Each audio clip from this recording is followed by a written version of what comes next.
Test, test. There was a network error. Please try again. No, you're fine on my screen. Okay. There was a network error. Please try again. No, there's a 7-second delay, so I have to say test and then wait for the stream to catch up with the thing. So, all right, I will make a post or two, and then we're good to go. All right then. There we go. Now I can see. Hello. Hello. Sorry about that. Well, you missed some really, really good things to miss. You missed tooth clang and throat feel.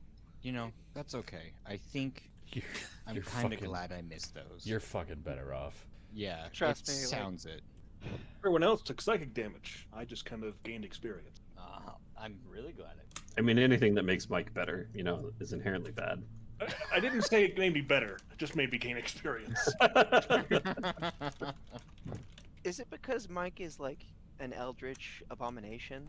Or the spawn of an eldritch abomination? Abomination is a nice word. I mean, I think that it implies a lot more motivation. Abominon. That implies a lot more That's power fair. than I have. Mm, I mean, War Crimes Wagon has more power than I do. lake spawn? What? I'm trying to figure out how you were made, Mike. That's what I'm trying to do. Don't. You've already suffered psychic damage this night. How much can you take? Yeah, honestly, think about it. You're delving into dark web where even the dark web's like, do you really want that? Nobody asked for this information yet. You've supplied it anyways. Look, I'm able to do my duty for science and discovery. Science doesn't want this Oh either. God, my head! You're gonna do a lot more than dutying if you're gonna fall down this path. All right. Now I have a headache. There we go. That's the psychic damage. Now he's got a headache. Mine was delayed. You asked Mike mean- so many questions about his own past that he went all Wolverine and got a headache. I mean, resistance to psychic damage doesn't mean you don't take any. Well, way to develop an interesting backstory, Mike. It's not that interesting. It's not I much, but know. it's more than he had. His previous backstory was, I'm from Buffalo. And that was it. That was it. Oh, no, wait. First of all, Syracuse. I'm from Syracuse. yeah.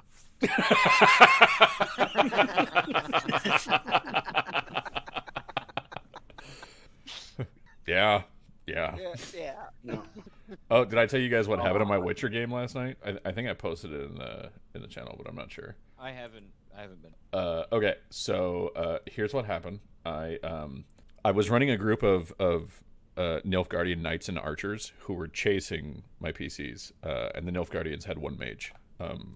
And I misread the distance on a spell called Basilisk Spittle, and I look at the title, and then I look at what the spell can do, but I didn't read the distance. The distance is anybody you can see.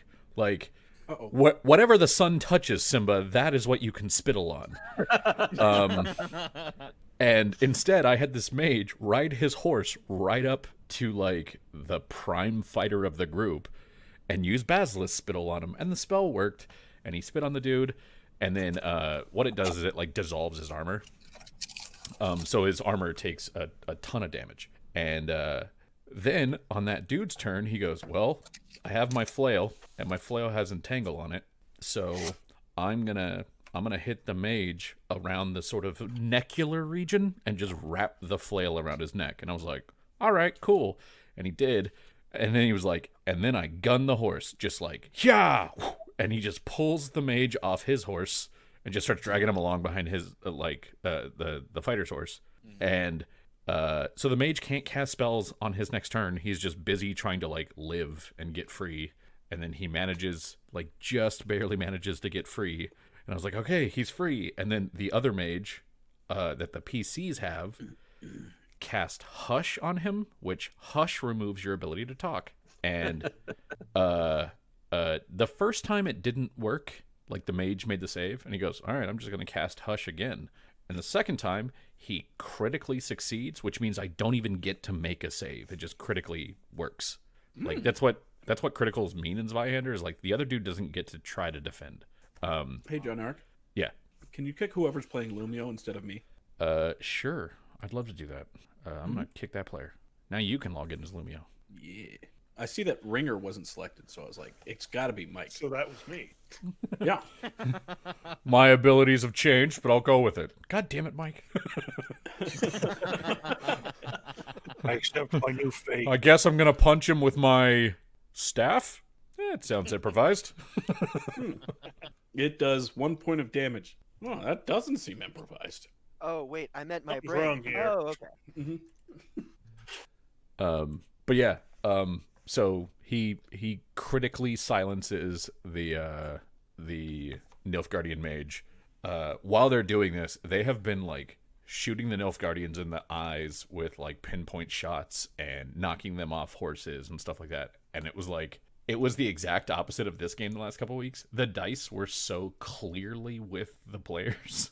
And I was like, man, that's pretty great just to see like, oh, everything just came together for these guys. They are just getting away from this Nilfgaardian kill squad really, really well.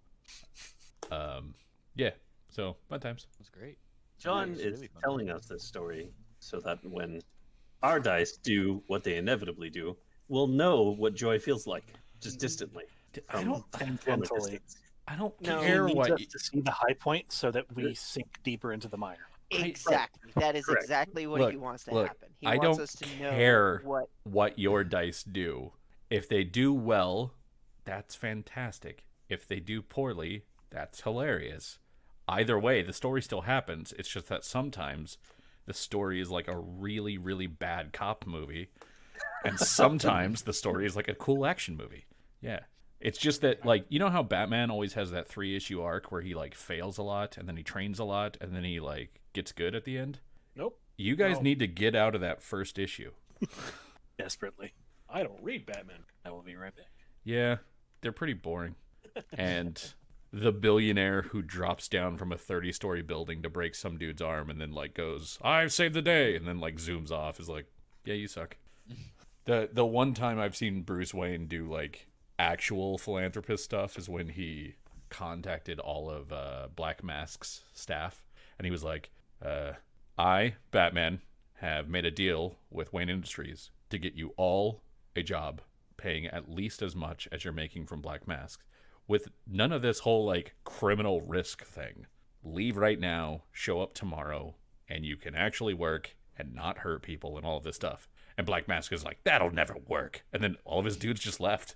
And he was like, what the fuck? And they were like, look, man, like nobody wants to do this. Everybody's just in a really shitty position. And Black Mask is like, oh, no, he's ruined me. Yeah. All right. So, is everybody available and in-game? I thought I heard a be right back from Eric. Is Eric still being right back? Yeah, I think he's trying to figure out what happened with his order. Yeah, my replacement food got dropped off was what happened. Ooh. Replacement food? They messed up my order. Oh, it's a meal cube. Protein pills. Fantastic. Okay, so last week the group fought a group of bugbears called the Strong Children of Stone, and the Strong Children of Stone decided that they were going to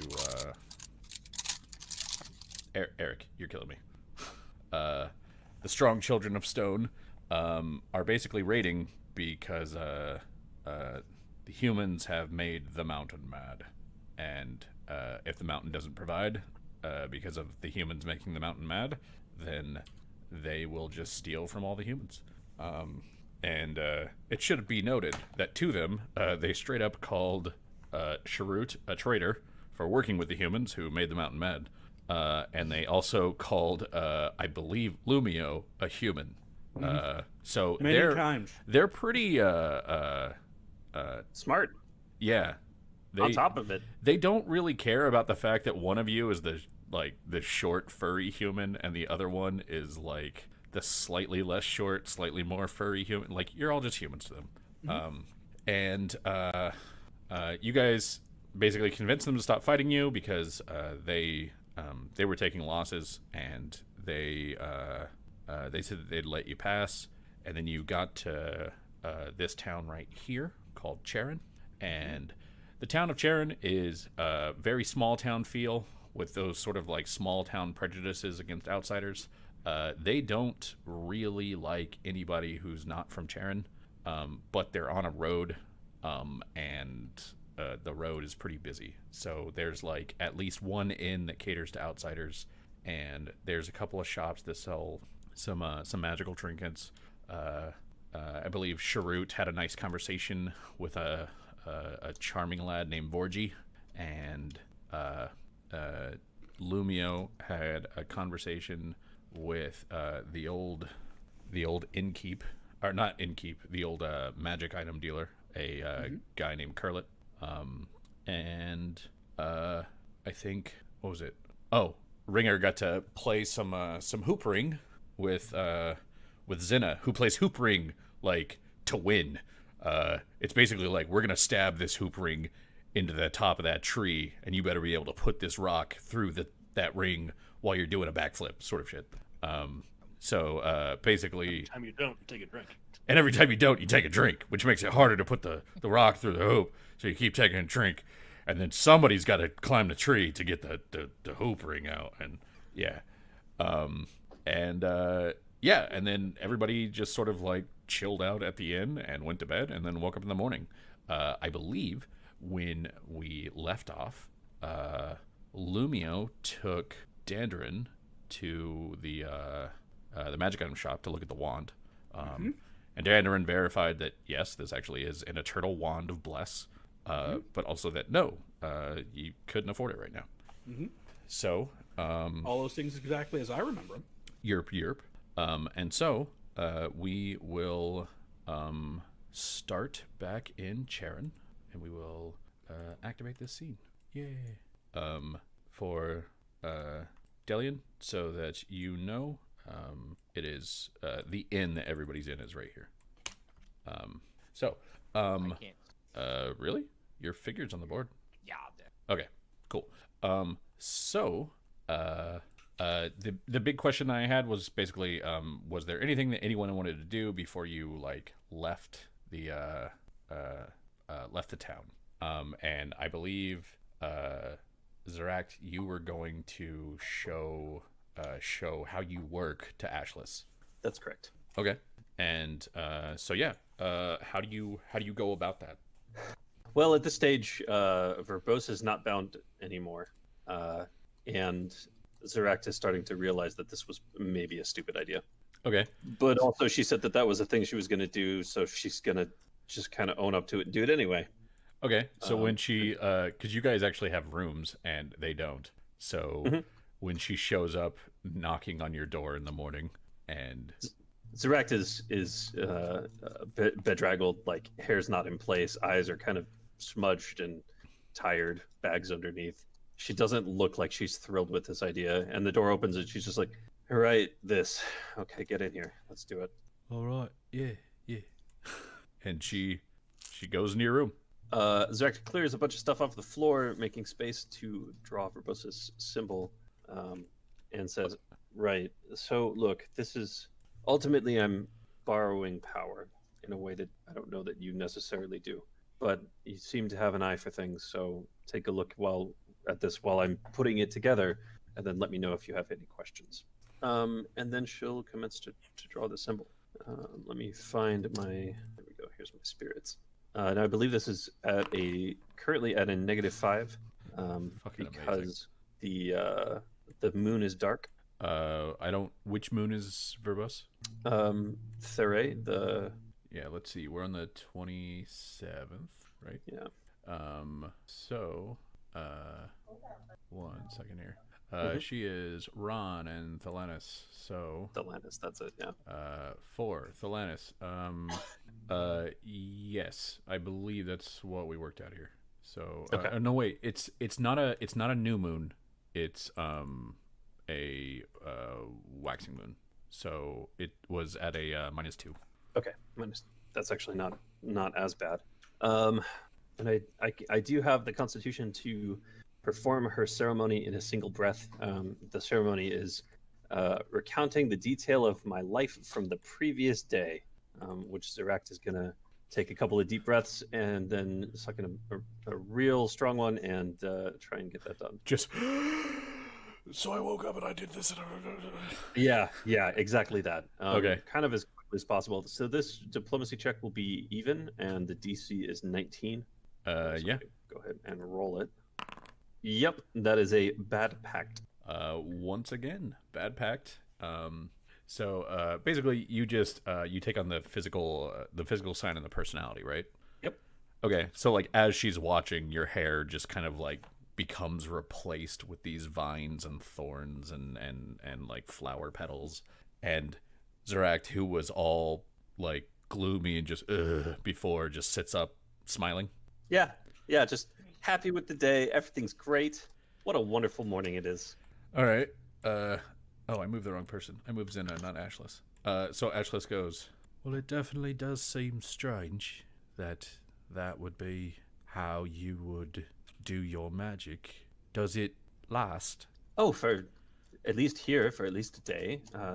I can look to make a longer, I guess, deal, if you would, or bargain, in which case it could last several days. Huh. Why would... So, the bargain that you're making, what do they get out of it? Access. To what? Me, you, the world around us, attention. They're representatives of the moons around this world. It doesn't really sound like they're getting much out of giving so much power.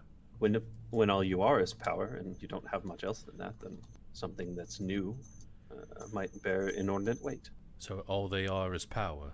There's personality. Verbose has her own history and her approaches and methodologies, but personality and power, but perhaps a little less than that. Stories, not so much people. How many of these symbols do you have? Right now, I can find 2 of them, but that's continuing to research. It's a constant development, of course. And you said it was based on the moon. Yes, I'm a moon speaker. This is core to what I do. And if there was no moon, of whichever one you're trying to speak to, the moon's presence makes them more, makes it easier to speak to them, to adjust the sort of conversation that we have, this binding of them.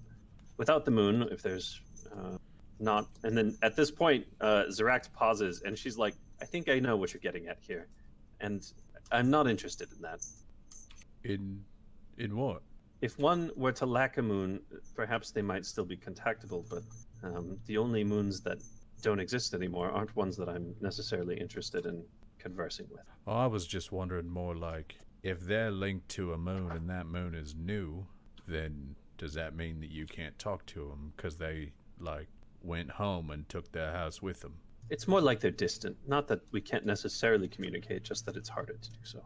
Ah, so it's like going to the sending house and having to send it to a place what ain't nearby.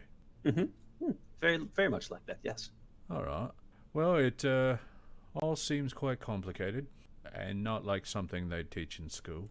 Probably not. But I'm still interested in learning more. Well, then I can show you some others as we work through the process of finding them. All right. Yeah. And maybe if I help you find one, you can show me how to do your moon ritual. Of course. Huh. And she... There's probably like a little part of Zeract in the back of her head that's just like, no, fuck, no, it's such a bad idea. No! Of course I'll do that. Yes, that would be nice, wouldn't it? We could be friends. And Ashlis like stands there for a second, just sort of looking at the symbol and just looking at the symbol, and then she kind of like nods. And she goes, "All right then." And she sticks a hand out to shake your hand, but it's way too stiff and it's stuck out just way too far. Like it's to the point where if you want to shake her hand, you actually have to like back up. That's fine. Like Zeract does it in good grace. Like this is okay. She's not going to call out reasonably simple missteps like this. Okay. Yeah.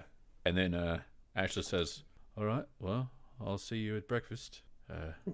And she just kind of like gives another look to the symbol and then leaves the room. And Zeract can have the inner monologue of like, "What are you doing?" Yeah. This is a terrible idea. Why are we doing Cool. With that having been done, let's see. Is anybody doing anything else in the morning of note? I know Lumio and Dandrin went to the magic shop. Ringer, Dillian, or Sharut, are you guys doing anything? Can I ask? Can I ask how much time we kind of have morning? Like, is it like an hour, 2 hours that we normally chill before we head out? So it usually takes like about an hour or so for everybody to kind of wake up, go through their routine of getting ready and eating, and then like going to like do any sort of task they want to do or get the wagons ready, and then everybody heads out. Because I think Sharut did his tasks last night. He set up a contact here. So I think he's going to spend the morning making salves. But because my skill is so high, I'm going to try to make a salve with a higher EC check to Okay. boost healing provided by said salves. Okay. Oh, I guess I'll re-up my charges and gear stuff, but I guess that would be it. Okay. No, it's a plus 10. It's plus 10. So if I don't make the first two, I'll just make regular salves. It's an hour. Sounds good. Go ahead and roll your thing. First one is a success. Once you roll the number, by the way, you can just hit up to fill in the same information. So you can I can roll like 1d10 plus 2, and then just hit up to roll it again, and hit up to roll I it don't again. No, it doesn't work with the sheet like that. Oh I'm yeah, using- sorry, I'm because you're using rolling the off the sheet. Never mind. Yeah. I type everything in because I use like the SRD for a lot of stats. So for the first one, I'm gonna put in a vial. Sounds great. And the second one is a failure by 1, so it makes a regular salve. Does not count towards my allotment. Okay. Might as well try one more. Okay. After that, I make just the, so I have one extra powered salve that heals for +5 in a vial, and then I just have another one that does that I can. Sounds good, man. Cool. All right, then it looks like the wagons are probably getting set up. Is that right? Yes, I'll help out with that. Cool. All right. Well, then, Dandrin and Lumio, since the two of you are, I'm assuming, basically leaving from the like magic shop to go like, oh, we should probably set up the wagon, and then you start setting up the wagon, which is this one. And I'm gonna change the token so that your wagon is always showing the wagon. The other wagon. Honestly, I think that should just be our group name. Probably wagon? no. Yeah, I'm gonna go with no on that. That's a hard veto. So as you guys are sort of like, because the wagons are in the yard back here. So as you guys are in there, you see Gever speaking with Amandu, and Amandu is he looks pretty frazzled, and Gever looks a little embarrassed. Like he's got the helmet off, and with the helmet and the armor on, he looks like a knight, but with the helmet off, he looks like a boy dressed up as a knight. Ooh. And and Amandu is like, what do you mean? You can't just, but we had a contract, and we can't just you can't just abandon your ride in the middle of the. We're not to our destination. And Geber says, well, I know we didn't quite get to where we were headed, but I think I'm done being a god. I found some nice opportunities here, and I think I want to take them. Now, I know that you paid me half the money up front, and so, of course, I'd be willing to give that back to you. I don't want you to end on a bad note, or I don't want you to think I've stolen from you. But I can't just I can't let this pass me by. And I do thank you for the opportunity, but I need this other thing a lot more than I need to be a wagon god. And you hear Amandu go, what are you talking about? What opportunity? Why are you staying?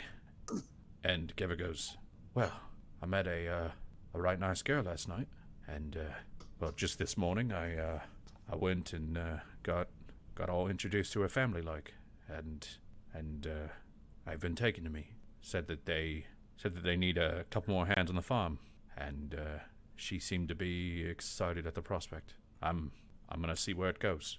I like her quite a bit, and I'm excited to try it out. If I might, Geber, your destination is the next stop on the road, is it not?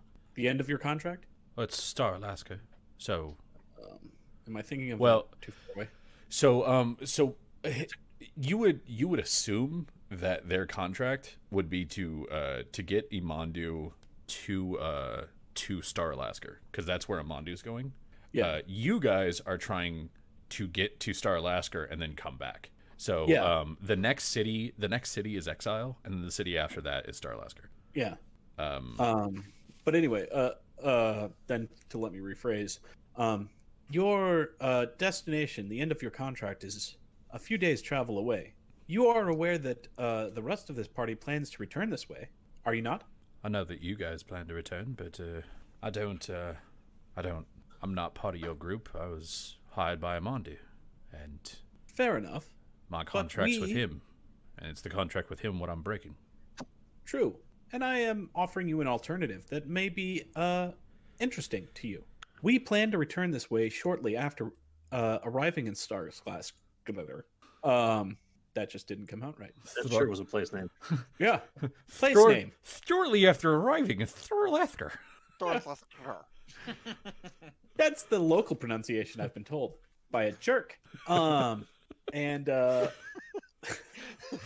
this is someone else's fault. I actually want him to think that that's the local pronunciation and nobody correct. Okay. I feel like that's not the correct pronunciation, but I'm I not can a live with wordsmith. that choice. That's the goblin. In any case, we have enjoyed traveling with you so far and may be favorable company on the way back. Hi, lad. Don't be in such a rush. After all, you've only just met the lass. Fill out your contract, and if you truly still feel this way, you're more than welcome to come back with us, and we'll part ways with you here. Lumio, go ahead and give me a diplomacy check, and Dandrin, if you'd like, you can assist on that. I will attempt to assist on that. You will do so. I have said it. Oh boy. Plus two. I didn't realize this was the game we were playing. Okay. Mom, help me. The GM is making me roll dice. Oh, I assist. the chaos. All right, you get an additional +2 to your roll, Andy. Thank you. Them apples. Did not- How do you like? Okay, so you see him like shaking his head, and he goes, "Yeah, that does make sense. I could just finish out the contract, and then Return with the twice extra, as rich. with the extra money, I could come back here, and yeah, that does make sense." And then he looks up at you, and he goes, "Oh, I think I'm gonna stay." And he kind of shakes his head a second, and he goes, "Yeah, I'm gonna stay. She's a right nice lass." I'm going to share a glance with Lumio. Because, since even though I was assisting, I was still present as an outsider, and I could tell that Can I tell that Lumio's speech was super effing convincing? Yeah, this was one of those Dandrin, just leave your brother behind, man. We could put him. He's a nice statue. We'll put him in a field somewhere, and you'd be like, "Oh, all right." Yeah, yeah. He always did love the birds. I'm gonna nudge Lumio and kind of motion to turn away for just a second. Lad, do so. That was a right convincing bit of speech you did there. And is it just me? Does it seem like I should punch him really hard. No, that's not what I was going to say. Sorry. What I was That's going to say. that's an old urge. Never mind. That's no. Ringer might say that, but no. Yeah. So I we have should to have hang out Ringer with him punch him too really long. hard. No. I can't say for certain. He's quite smitten. It seems odd. It just maybe it's a human thing, but it just doesn't make sense to me. I'm a sphere of the mind guy. Okay. I don't know how I could apply that here. We haven't used it all. So, with Sphere of the Mind, what are you wanting to use it for? Well, it seems like charm is happening, right? in a general sense, not specifically implying that it is. To break that would probably be something that is within my, or even urge that it needs to be reconsidered by a level playing field. Is something that would potentially be within what I've got. I just don't know enough about the mind yet. So Eyes. your big things with the mind are you have the ability to charm people. While Lumio does have the ability to use magic in sort of crazy ways, he's not necessarily good at detecting when magic is used. That's a sphere that you didn't grab access to. That's right, because there's a specific sphere about that. But with that said, I believe, one second here, I gotta look up a skill real quick, because I think there's a skill that does what you're trying to do, since you can't do it magically. Sense motive. So can you give me a sense motive check? And given your like incredible diplomacy roll and sort of what you've kind of figured out, I'll give you a +2. And Danner, I would give you a +2 as well. All right. Okay. Well, because of my stellar sense motive, I'm gonna roll that. You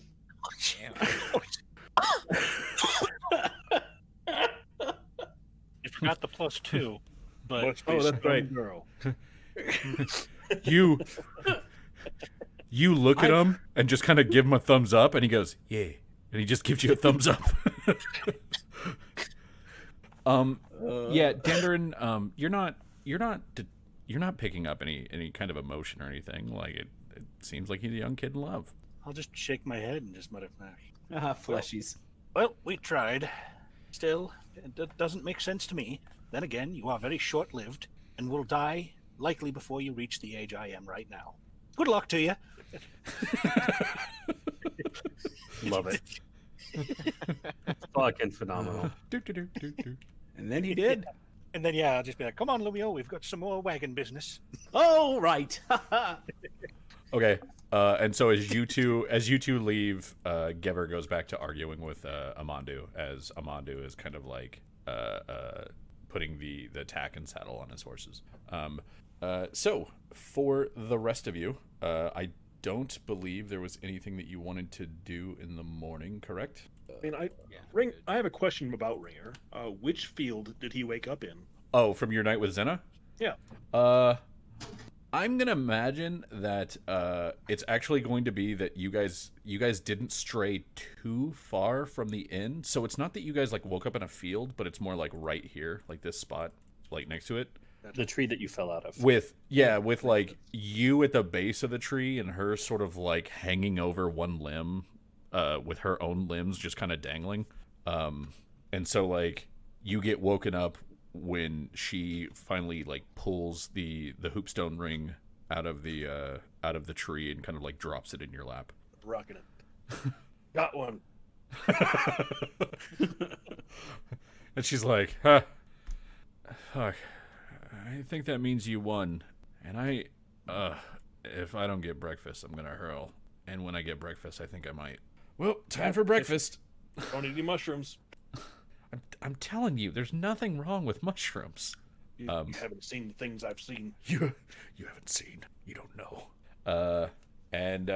Yeah. So Zena will go into the inn, grab some food, and after about 30 minutes or so, the wagons are good and ready to go, unless anybody has anything else they want to be doing. So last check before we leave Charon. I'll wave fondly at Gever goodbye. You finally what? I'll fondly wave goodbye at Gever. Yeah. Like, Gever is basically pitifully arguing with Amandu up until Amandu leaves, because Amandu just keeps going like, but the road is so dangerous. You have all the armor. And I don't even carry a sword. I needed a warrior. And Gever's just, I'm real sorry for how it turned out, but it's, God, she's just real nice.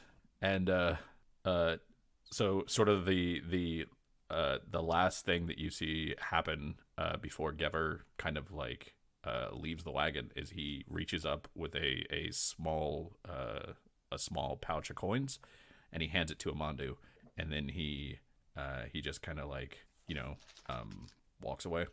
And you guys leave Charon to the north. Sorry about Always that one, Geber. Bye, Gary. Bye, Gary. So I think we're back to why is that map called On the Road when that is not on the road? That is a Oh no, we've gotten back to the scene of the crime. More crimes is unsatisfied. It hungers. Team's Well, gonna make burn us the roll town. again. Burn the town down. Here we go. And the town was no more from that point onward. all right. I believe I have to go to Charon and grab the minis because I don't think you guys can see that screen. So I will. Charon. So road to Charon. We will view scene. Are you guys all on the road to Charon, like the long straight map? Yep, it's loading still, but yes. I think so. I was gonna say it's loading. 1 sec. Yeah. Okay. 50. Yeah. Still 50%. I'm in. I can see it. 70%. Hold. There's a lot of maps on it, so sorry. That's why it's taking so long. Like Mhm. this long bit of road is 15 different maps strung together. There's a new bridge. That wasn't here before. You've never been here. I haven't been here before. Hey, wait a minute. Ein Minuten bitte. Well done. Only the dwarves Here, from you're under. back. And then It's a little like I don't think Dandarin is old enough in dwarf years to start suffering from Alzheimer's. Not even close. Dillian, are you doing the scout thing with Cordit, or are you Yeah, I think so. okay, cool. So I'll put you in Cordit ahead, and Amandu will be at the front of his wagon with Ashlis, and then Sharut. What are you doing? Are you scouting with the other two, or are you sort of hanging out with your wagon? I mean, since there's nobody to really heal or look after, he's probably up scouting because that's assigned to this caravan. Okay, so as you guys get on the road, once you're out of town, Zaract, Forsend is going to climb in the wagon, the back of the wagon beside you, and she kind of sits down so that she's just you know that like that back plank, like the wagon door that they have to hold everything in. She's just kind of sitting on that with one hand reaching up to hold the cover, and she says, "Mistress Zaract, there is something that we must talk about before we get to the town of Exile. Very well, I'm listening. While we are in the town, the three of us will not be able to wear our House Beneath colors, proper tabards. It is a safety issue for myself and my two cousins. We would also request that you and your friends do not refer to us as House Beneath." Yes, of course. I can see if it would make you more comfortable. Do you mind if I ask why? You're not compelled to answer if it's uncomfortable for you. No, it is not uncomfortable for me, though I do not know why this place still exists. Exile is a town of criminals. It is a town of the disenfranchised, those who have abandoned their comrades in arms and are seeking a new life for themselves. If this is what they want, then this is what they want.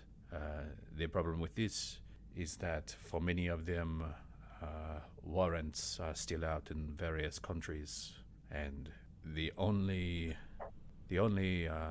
group of people that are able to enforce a warrant in any country who has signed the Treaty of Thronehold are those of the Sentinel Marshals of House Beneath. I see.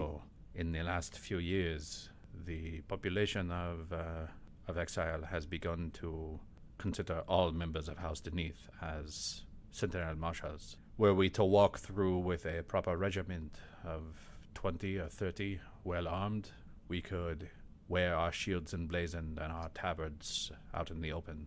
But with three of us, it would be easy enough to set upon us in this street with 15 or 20 thugs and beat the life from us. Well, I've no interest in that. I'm sure that my companions, I have none either. So if your safety is at risk, then we'll do what we can to ensure that you're not exposed. Yes, technically I cannot order this. I definitely cannot order your friends to comply as well. But I make this request of you and hope that you can make it of them. Yes, of course. Especially for Boween. This is her first official outing, and we need to make sure that she gets back alive, and, if possible, uninjured. Yes, I think this all makes sense. You shouldn't have any concern. Let's, at the next available rest when we can, let's get you set up and your garb ready, and we'll go from there. Of course. Until then, I will take the front watch. If you need anything, you may call to Coralie or to Boween, and we will help as soon as we can. Of course. And she jumps off the wagon and then sort of walks to the front of it. And Zerect will put the baby weasels down that she has been talking to and playing with, and start distributing that message amongst the folks here. Okay, sounds good. And yeah, so the day will go pretty easily for those in the wagons, and it's a little bit rougher for those doing the scouting because you guys have to like stay ahead of the wagons by a good distance. The trio of you actually leave a little bit earlier, and you're occasionally at a jog, and then you like look at the road and look for signs of stuff, and then you're at a jog again, and there's certain things that you see that you see Cordit do where he'll take arrows with like a certain color of fletching or something like that and launch them back in the road, or he'll make a couple of whistles and move on. Dillian, you know what he's doing because you're actually like part of his wagon, like the front wagon. Yeah. And he's said that if we notice that there's like rough road, I'll put out certain bird calls because rough road could be where people attack us. If it's safe for the next 300 or 400 feet, I'll shoot a white fletched arrow back so they know that they're fine to go. Yeah. Makes sense to me. But with that in mind, the three of you, can you each give me your choice here of perception or survival checks? No, since I have a survival, I'm gonna go perception. There is no difference. He says that like we should be impressed. No, not impressed. Just no different. Okay. So, what you said, Dillian, you said you were going to go with survival? No, it's perception. Perception. Okay. So, Sharut and Dillian, the two of you hear the sounds of someone. There's like a bend in the road, and the two of you hear the sounds of another wagon coming. Because it's a long road between the towns in sort of the middle of the day. And unless the people at the farms that are occasionally on the side of the road are really loud, all that there really is to greet you here is wind. And that's it. So if there's a slight turn in the road, you can actually kind of like, even if there's a slight turn in the road, you can still make out the sort of creak of the wagon wheels and the stomping of the horse hooves from a pretty far distance because there's nothing to really block them. And then Cordit will basically just come back with a bushel full of berries in a small handkerchief, and he sort of just ties it in the handkerchief and then kind of like leaves it by the side of the road, and like you see him take out a white shafted arrow, or sorry, a white feathered arrow again, and just pop it near that, so that basically Amandu will have Zina pick it up and put it in the wagon.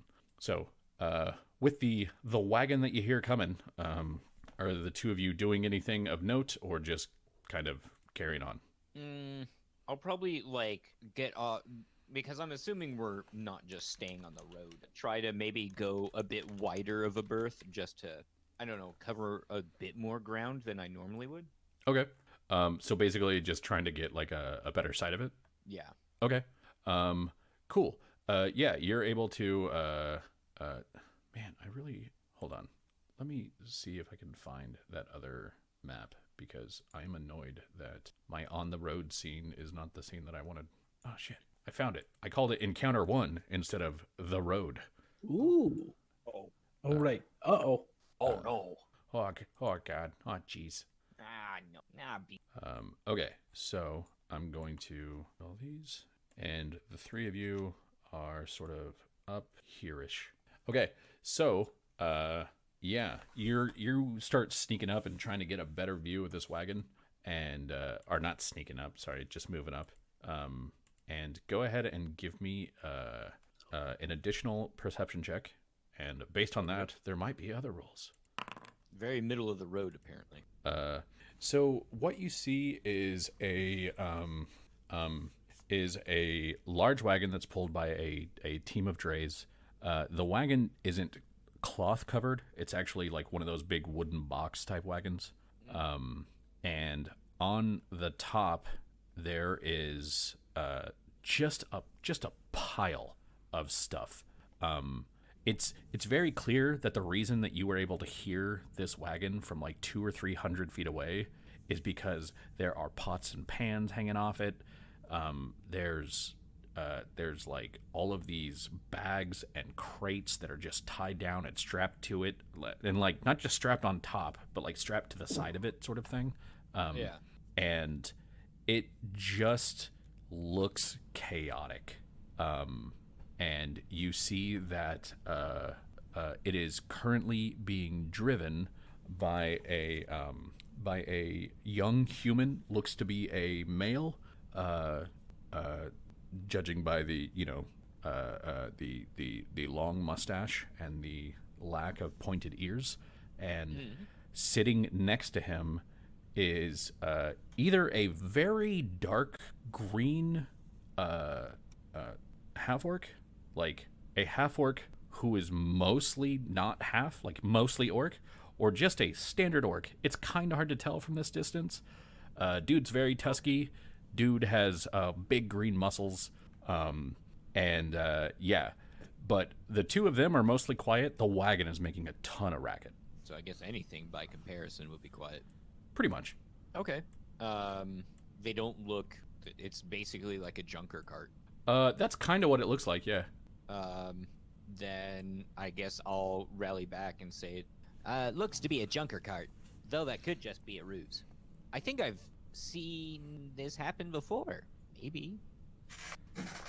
And Quartet goes, What do you mean you've seen this happen before? Like it was bait or something? Or maybe there's just, like, it's to hide the people inside the wagon or something, because maybe they're big, heavy armor or something. I might have read it. Oh. Think it's trick? The possibility's there. All right. But it could also be just a junk wagon.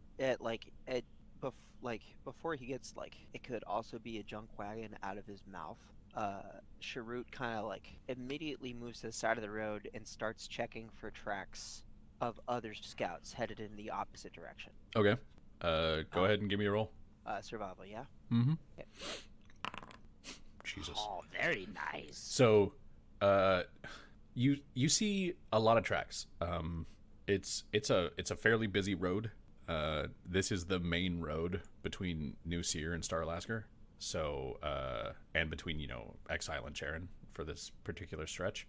So there's a lot of tracks, but as you're looking on the sides, maybe you will find a footprint in the mud, or some place where somebody would set an ambush. You're not seeing anything in particular like that. Okay, so nothing to indicate that we've been scouted out, or this is some sort of ambush. Nope. Okay. I mean, with that information, and I'm assuming the wagon coming around the bend, Shrewd would walk back. Found no evidence of scouts or ambush. Think they are here too hot. Well, that's passing. Yeah. So. Cool. So yeah, and you know, it doesn't take long for them to kind of like catch up to where you guys are if you're just gonna sort of wait around for them. They're not moving exceptionally fast.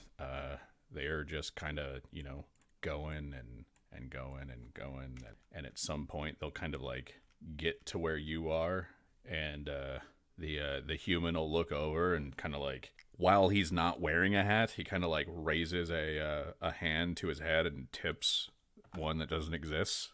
Cordit, since he's wearing a cowboy hat, will actually tip his cowboy hat. Raise an imaginary mug. Hey, and the orc just which once you're this close, you can tell like this is a full-blooded, large tusked orc. Will just sort of like nod to the two of you and say like, oh, and then they kind of continue on. Cool. Sharut will raise his own hat. Say happy travels. His weird head sock. Hey, gotta keep that head warm. Cool. So everybody else in the other wagons, you start to see this approach. To Ringer, Lumio, Dandarin, and Zeract.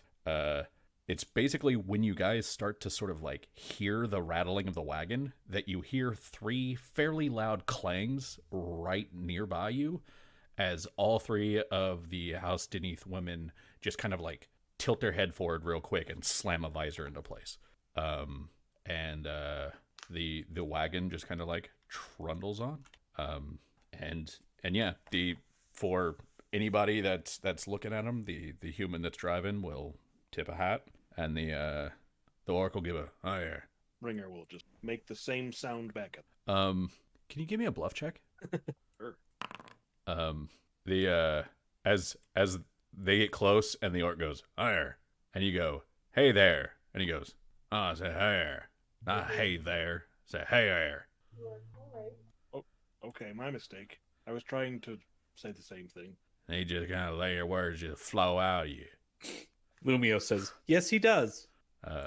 Yeah, the dude has a very, very thick Shadow Marches accent, which is just that sort of like, we don't enunciate anything level of like Creole, where everything just kind of one word, just kind of all come out y'all at once. And That's a good representation of that. Yeah, it's weird. It's like I have hillbilly family. It's fantastic. I love listening to my Uncle George because he is a puzzle. He is the simplest man that you will ever think is complicated. And yeah, the House Deneth women will sort of just get by the wagon. They don't draw weapons. They're just, you know, visors down, shields ready. And the wagon will move on if it's not interfered with or anything. So, and yeah, all right. So with that, the road is pretty open. You guys don't see any more wagons or anything. Anyone passing you really, at least until you decide to stop and kind of break for lunch. You are passing the occasional small farms, like I said before. Are you still in the wagon? No, I was. When I rolled earlier, it rolled as the wagon. Oh, gotcha. It's the best way to check is like you are whoever has the orange border around it. So like if you click the wagon, you'll see the orange border, and if you click Ringer, you'll see the orange border. That's who you're rolling as. That's the thing. I had clicked Ringer earlier. Well, so I don't know why I did that. My life as a wagon. So yeah, you guys are you're passing the occasional small farm and that sort of thing, but they're usually like, it's barely even a path. It's usually like 2 small wagon ruts that lead 100 or 200 feet off the main road, and if you look over, you'll see a very small sort of shack, and then a couple of fields, or you'll see like a small house, and then a fence with a herd inside, or something like that.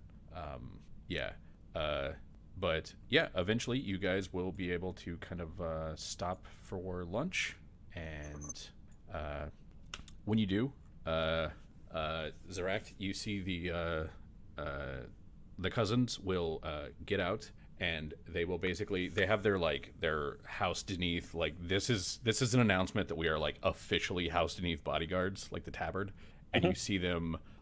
They basically like they take those off. They each have small kind of travel bags.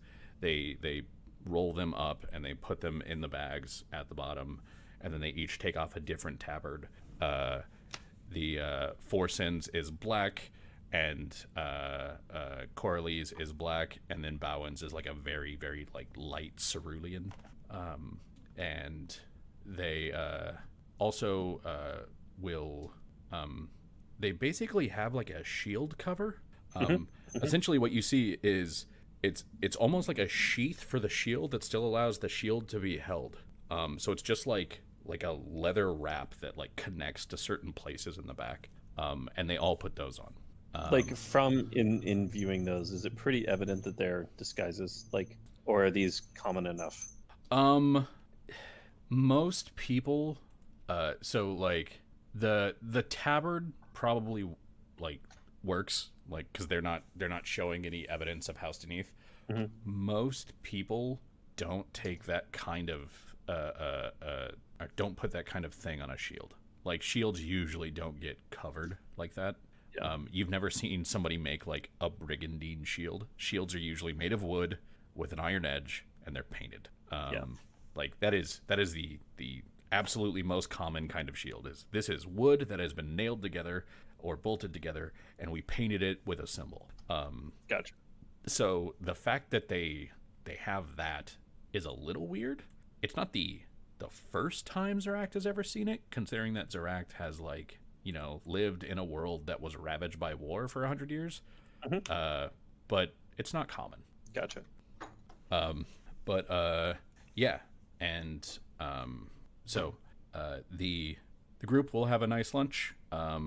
Cordit at some point will like disappear off into the bush, and he will come back with a trio of conies that everybody can have at least a piece of. Conies aren't very big. And he already found some berries, and Amandu will break open another bottle of wine so everybody can get a drink. Whereas Dandarin will just grumble and eat his sausages and his mushrooms. Strong dwarven lunch. Yeah, and Zeract, Ashlis will approach you at lunch, and she takes a book and she opens it and she flips to it and she shows you a very close approximate of the sigil that you bound this morning, and she says, "Is this it?" It's not quite here. Let me show you. You missed just a couple of small details. You got it in large part. Actually, this is really well done for just seeing it the one time and transcribing to paper. I think your representation is very good. But let's make those corrections, and we'll make sure that you have that in start. Does it have to be written on the ground? It's just easier to do so. If I imagine if there was a suitable wall or something equivalent, you could do it there. But we're traveling, and I don't want to deface the walls necessarily.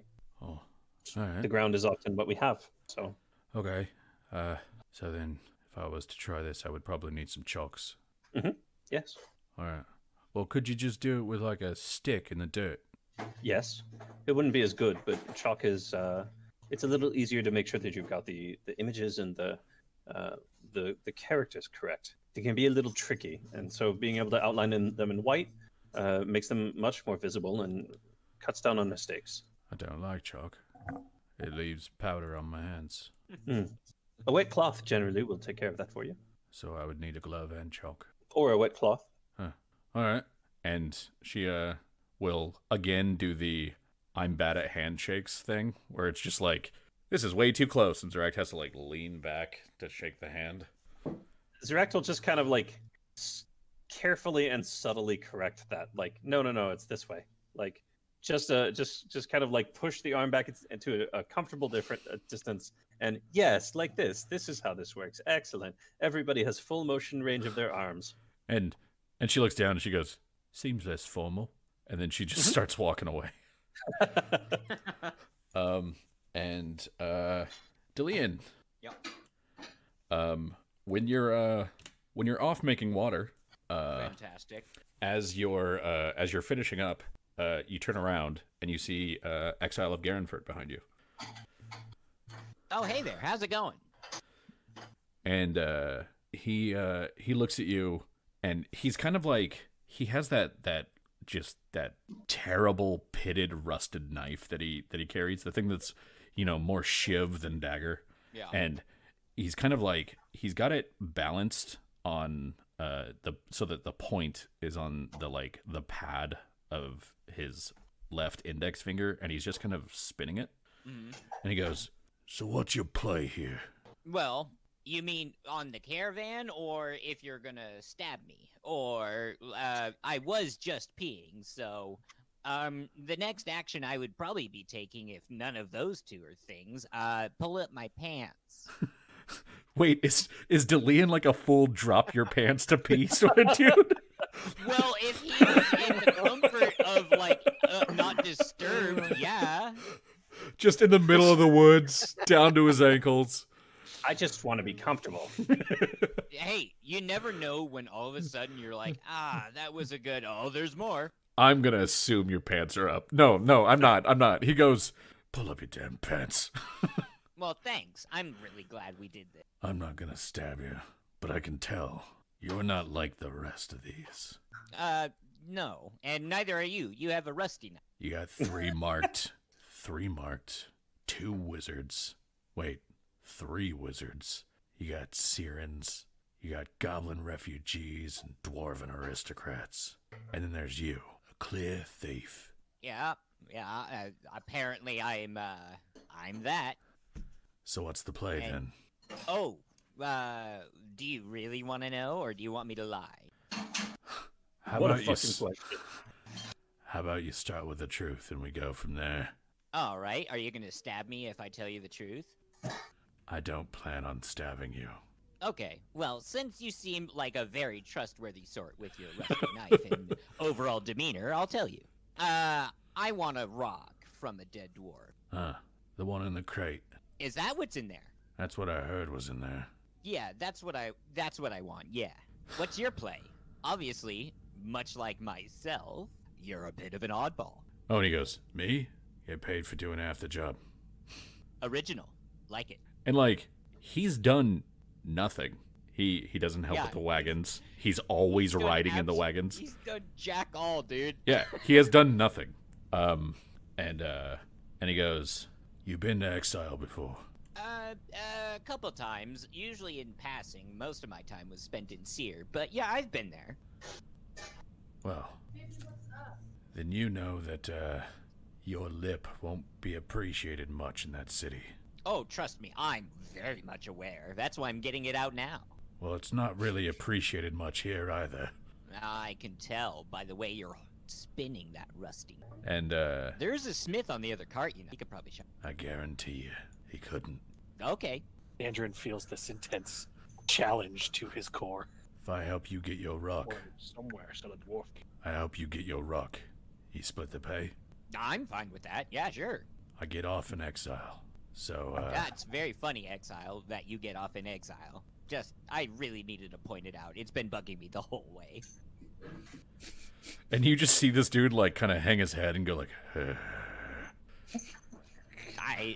It was an urge. I couldn't. You caught me off guard. I'm just saying, if we're doing it, tonight's our time. Okay, that works for me. It was hard enough on my own. But if we're doing it, and it's happening in Exile, we're not going to be the only ones doing it. I see. Well, I have a guarantee that it should be on my person. And if it gets to my person, then I'll make sure it doesn't leave until it needs to be. And I'll be sure, trust me. I am aware that you are very good with that, and you'll get your cut for sure. How much do you want? 50-50, yeah? That would be a proper split. I think so. I don't like cheating people because that leads to, gratuitous betrayal. Yeah, and I don't like gratuitous betrayal, because it leads to cutting people. Yeah, it usually leaves me running. That would make one thing that you're usually the betrayer. Take it how you will. But I will give you your 50% because you have been the most fun on this trip. We've barely talked. Nah, but you put dirt in my cup. Yeah, there was that. Good times. It was good times. I did enjoy it. Well We done. have so many memories. Remember the dirt? Oh yeah, the dirt. I remember the dirt. dirt. Goes into a montage of just like Just the be one like- event. It's That's just it. the same scene. No, it's like It's the it's same like- no, scene it's from like- like 8 different angles. Yeah. it's like that scene followed by him. I'm just gonna grab this real quick. Oh, I need this too. Do you have a napkin I can borrow? All right. Then he'll you see him take the rusty blade and he kind of like sticks it through that belt loop that isn't a sheath. And then he says, "Tonight then, at the inn." And he All right, works for me. he walks back and climbs in the wagon and sits down and probably goes to sleep again. This man is being paid for this job. Yeah, he sure is. What job he's doing, who knows? What do you even do here? Yep. Yeah, just nods, falls back asleep. Cool. Yeah, and then Ringer and Lumio and Dandarin. I didn't insult you, Dandarin. I don't know who told you couldn't shine that I knife. just- I'm telling you, I heard it. I don't know how, but I heard it deep in. In my heart. Mushrooms are back and they're working their magic again. Every It time has he nothing walks to do with mushrooms. every time it walks by, it just kills me. It just kills me. I hear the blade cry out in pain. You say it has nothing to do with mushrooms, Lumio, but I see that hat you're wearing. Do you? It feels like you forgot about it for several days. I did, and then I saw it again. And we had conversations about mushrooms to each other while I was wearing the hat. Look, I don't have a lot of friends, and you're the only one I've talked to for a long time. Yes. You know, you could talk to others. He goes, "Look, I don't have a lot of Why are you friends." doing that? End of I sentence. do this for you, Dandarin. 1 sec. I'm gonna refill my water cup real quick. All right, we'll keep RPing. I'm gonna almost drop my water cup on my mixer, and then I'm gonna go refill it. Good idea. I appreciate this. Yes, quite. Mhm. Anyway, so tonight I'm thinking I'll need you two's help. We're going to pin down the Exile, and I'm going to repair his knife. I, It has to be tonight before we Seems get into like a bad town. idea. yeah, that's right. He does leave at Exile. But Correct. he will probably stab us many times before that happens. Just for good measure, too. I'm gonna shine it. Just for good measure. Polish the shit out of that knife. So anyway, for the three of you, Zena comes over, and she says, "Hey, I," and then like Corded will follow, and she goes, "I bought a couple bottles of the town special back there. If any of you want a small glass before we get back on the road." Dandrin will hold up his flask that's full of dwarven stout. I'm quite good here, but I appreciate the offer. Stab into his plate. Want a sausage? And she just nods once and goes, "Yes." Oh, here you go. I give her a sausage. Okay. She will eat it. She's beefy half-orc barbarian. Of course she wants this. But for the rest of you, she has a basically a trio of small sort of tin cups, and she will happily like fill the trio of them and pass them out to you, Ringer and Lumio, and pass one over to Cordit. Right. And then she'll take a and I mean it's basically like a shot's worth of this sort of like rye liquor that's not quite whiskey and sort of also not quite vodka, but kind of like somewhere in the middle. And she gives you guys each about a shot's worth, and she takes a swig from the bottle and then recorks it. She goes, "It's good stuff. You can really tell when it starts to just, kind of like try to drive its way through the back of your sinuses. It's pretty nice." Yeah. Yep. It's a good thing I'm only getting this much. Just a question. Does it have like a name or something like that? Nope. It's just they didn't say that it had a name. Okay. Yeah, I was just making sure it wasn't called something like the Beguiling Woman, as if the town had an especially beguiling woman that might lure travelers off the road. Oh, she was quite pretty. She was. Where did that come from? But no, they didn't really name it. Like that's just the local sort of town brew that you can get from the inn there, or the distillery there. Huh, okay. So, but yeah, she gives you guys all a little nip, and then she will take the cups back and get back to the wagon, and then the wagon will get back on the road. And yeah, then you guys, while you're on the road, you get to a point where the road is just really, really rocky. Like it's, and you can see that like there's these dips and divots, and then there's like small rocks, and it just looks like everybody does their best to kind of drive around these things. And in the driving around them, they have made their own little like wagon marks and their own little runnels that the wagon wheels and the horses go on, which has kind of just made the dips and divots and the rises even more pronounced. So with that, Eric, can you please give me the check? Guys, it's time for the check. The check, Eric. Give me the check. Good luck, everybody. Yeah, you there is a point where the wheels of the wagon are in the sort of the runnels, and you get that kind of like of it scraping along a rock that's in the middle of the runnels. But it doesn't slow you down, and you know, the wagon's still moving after that sound, so it doesn't seem like anything's broken. Yeah, we'll give her a once-over when we park it for the night. Okay. So, yeah, and you guys keep going for a couple more hours. So while you're doing this, is there anything of note that anyone wants to do on the road as you're sort of walking around doing your thing? Oh, I think I'm just focused on keeping everyone alive on the wagon. And with that +1, you're doing it. Yeah. Lumia will practice telling stories in different, like the same story, but different points being derived from it. Okay. So the subject isn't changing, but the outcome is, sort of thing. Okay. Give me a perform check as he starts making up his choose your own adventure stories. Yeah. Okay. Ooh, I could drive a cart. Damn. With that kind of perform check, I can sure drive this car. And then the father said, I will turn this cart around right now. If I can remember how.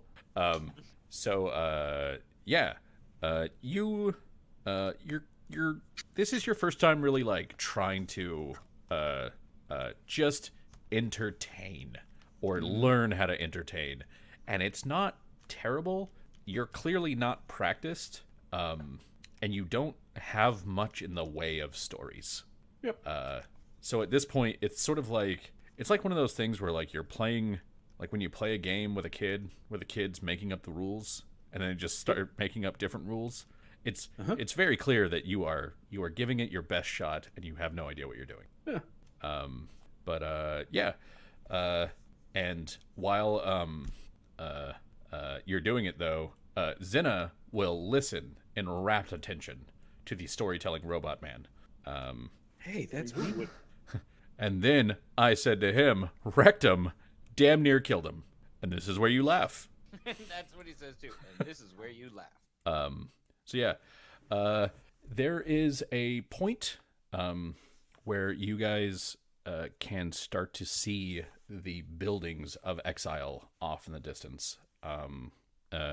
It doesn't look like, this isn't Sharn. It's not a very tall city, but it does have a couple of like 3- and 4-story buildings.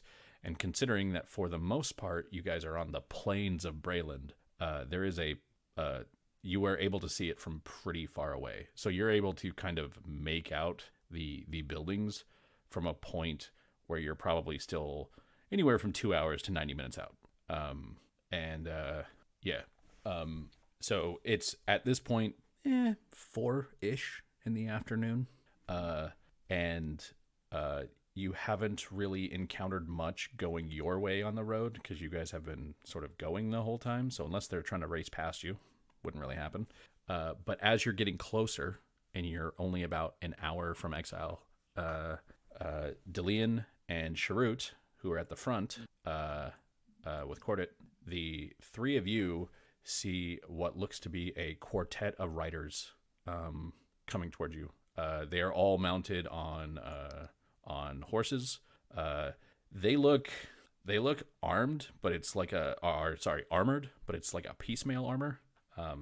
This isn't it's not like these are knights wearing plate mail. It's like these guys, between all of them, they might have one suit of plate, and the rest of it is like pieces of leather and stuff like that. That guy sewed that from a corpse he took off of. Yeah, I mean, that's a lot of what the sort of like armor that a lot of people have these days are. Oh, well, I found a battlefield, and there was stuff there. The end. It's probably a lot of that. 2 good boots. They don't match, but they were good. But they were good. This one's real good. It's a left boot though, and I've got to wear it on my right foot. But goddamn, look at the craftsmanship. But yeah, you see a quartet of riders coming your way. They none of them are like fully face masked sort of thing, so you can tell that they're the three of them are human, with one of the humans being a female, and then the fourth one is a Koravar male, and they're just kind of heading down the road at a trot. Well, if they're just heading down the road, like I'm not going to really do anything. Okay. Can I do a knowledge local? For what? Like, are these scouts of the town of Exile, or are they like patrol for the neighboring farms? Like, it makes sense if they were scouts of Exile, right? So you want to know if they're like road wardens kind of thing? Yeah. Okay. Yeah. Give me a knowledge local check. With an 18. With an 18, what you know is that Exile does not have patrols. It doesn't. Exile is a very like commune sort of city, in that they don't really have like a dedicated group of enforcers. When something happens, essentially everybody is expected to kind of come together and enforce as one. So if this is a group from Exile, it would be a hostile group from Exile, because there aren't necessarily any good groups from Exile.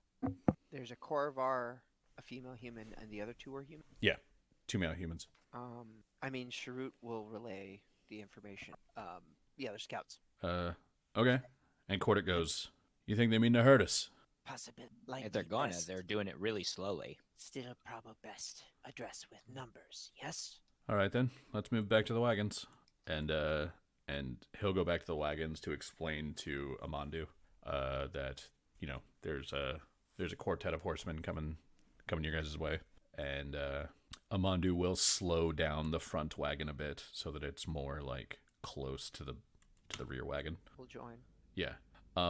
Yeah, and then everybody can see this quartet of riders that just kind of like come out of the city, and they're coming by, and they look at all of you. The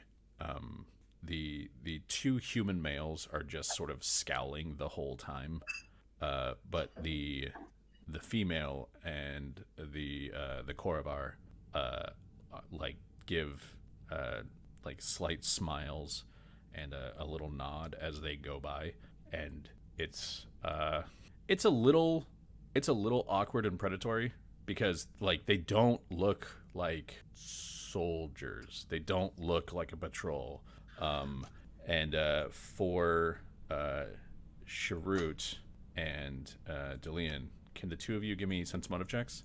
Sure. There was clearly an aggressive plan there. And the numbers were underestimated. Safe travels. Yeah, like they just keep going by. They don't even slow down. Just do. Go fuck yourselves. Wait, do you say it? No. Yeah, and they just ride on, and the group of you keep going, and yeah. So after another hour or so, you will get to the super fancy town of Exile. Oh. Which All right. That is kind of unfortunate. Why? Because I wasted a bolt vial. And everybody can see the stuff, right? Yeah. Yeah. Cool. Yeah. Yeah.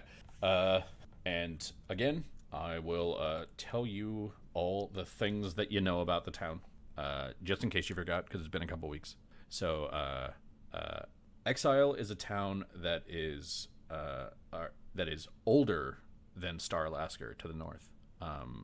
It was actually settled before Starlasker was, and it's now seeing a resurgence in terms of its own population due to the number of deserters who have ventured in over the last few decades. To be a citizen, basically all you have to do is tell everybody to call you by the name of Exile of Place, with place being wherever you're from, or wherever you tell them.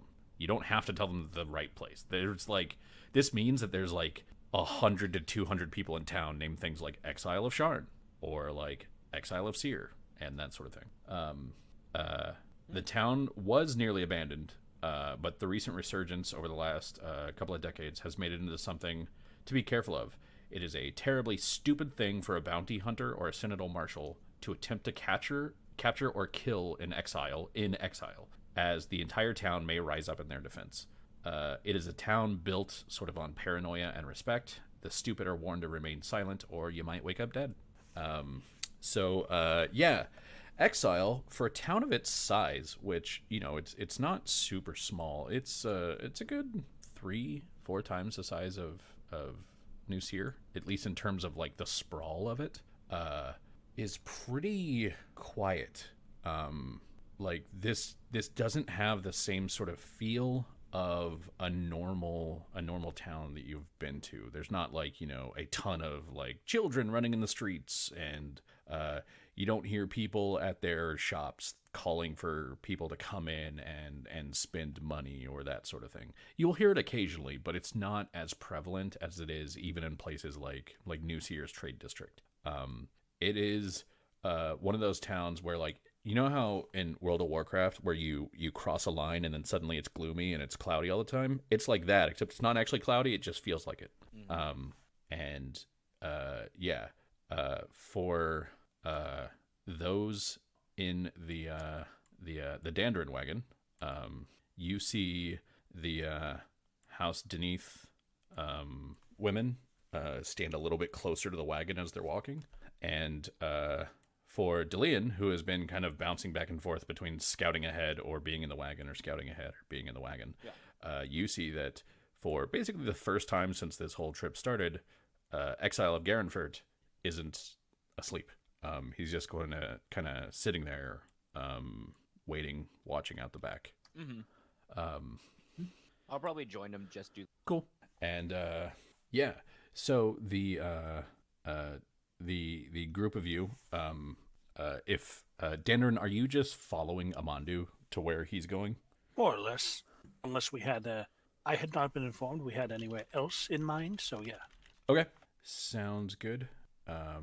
So he goes to a small inn that's right here, and he kind of like pulls up through this little courtyard place, and here I can actually draw this. He kind of pulls up into this courtyard and then kind of comes around into this one, and then he right there, and he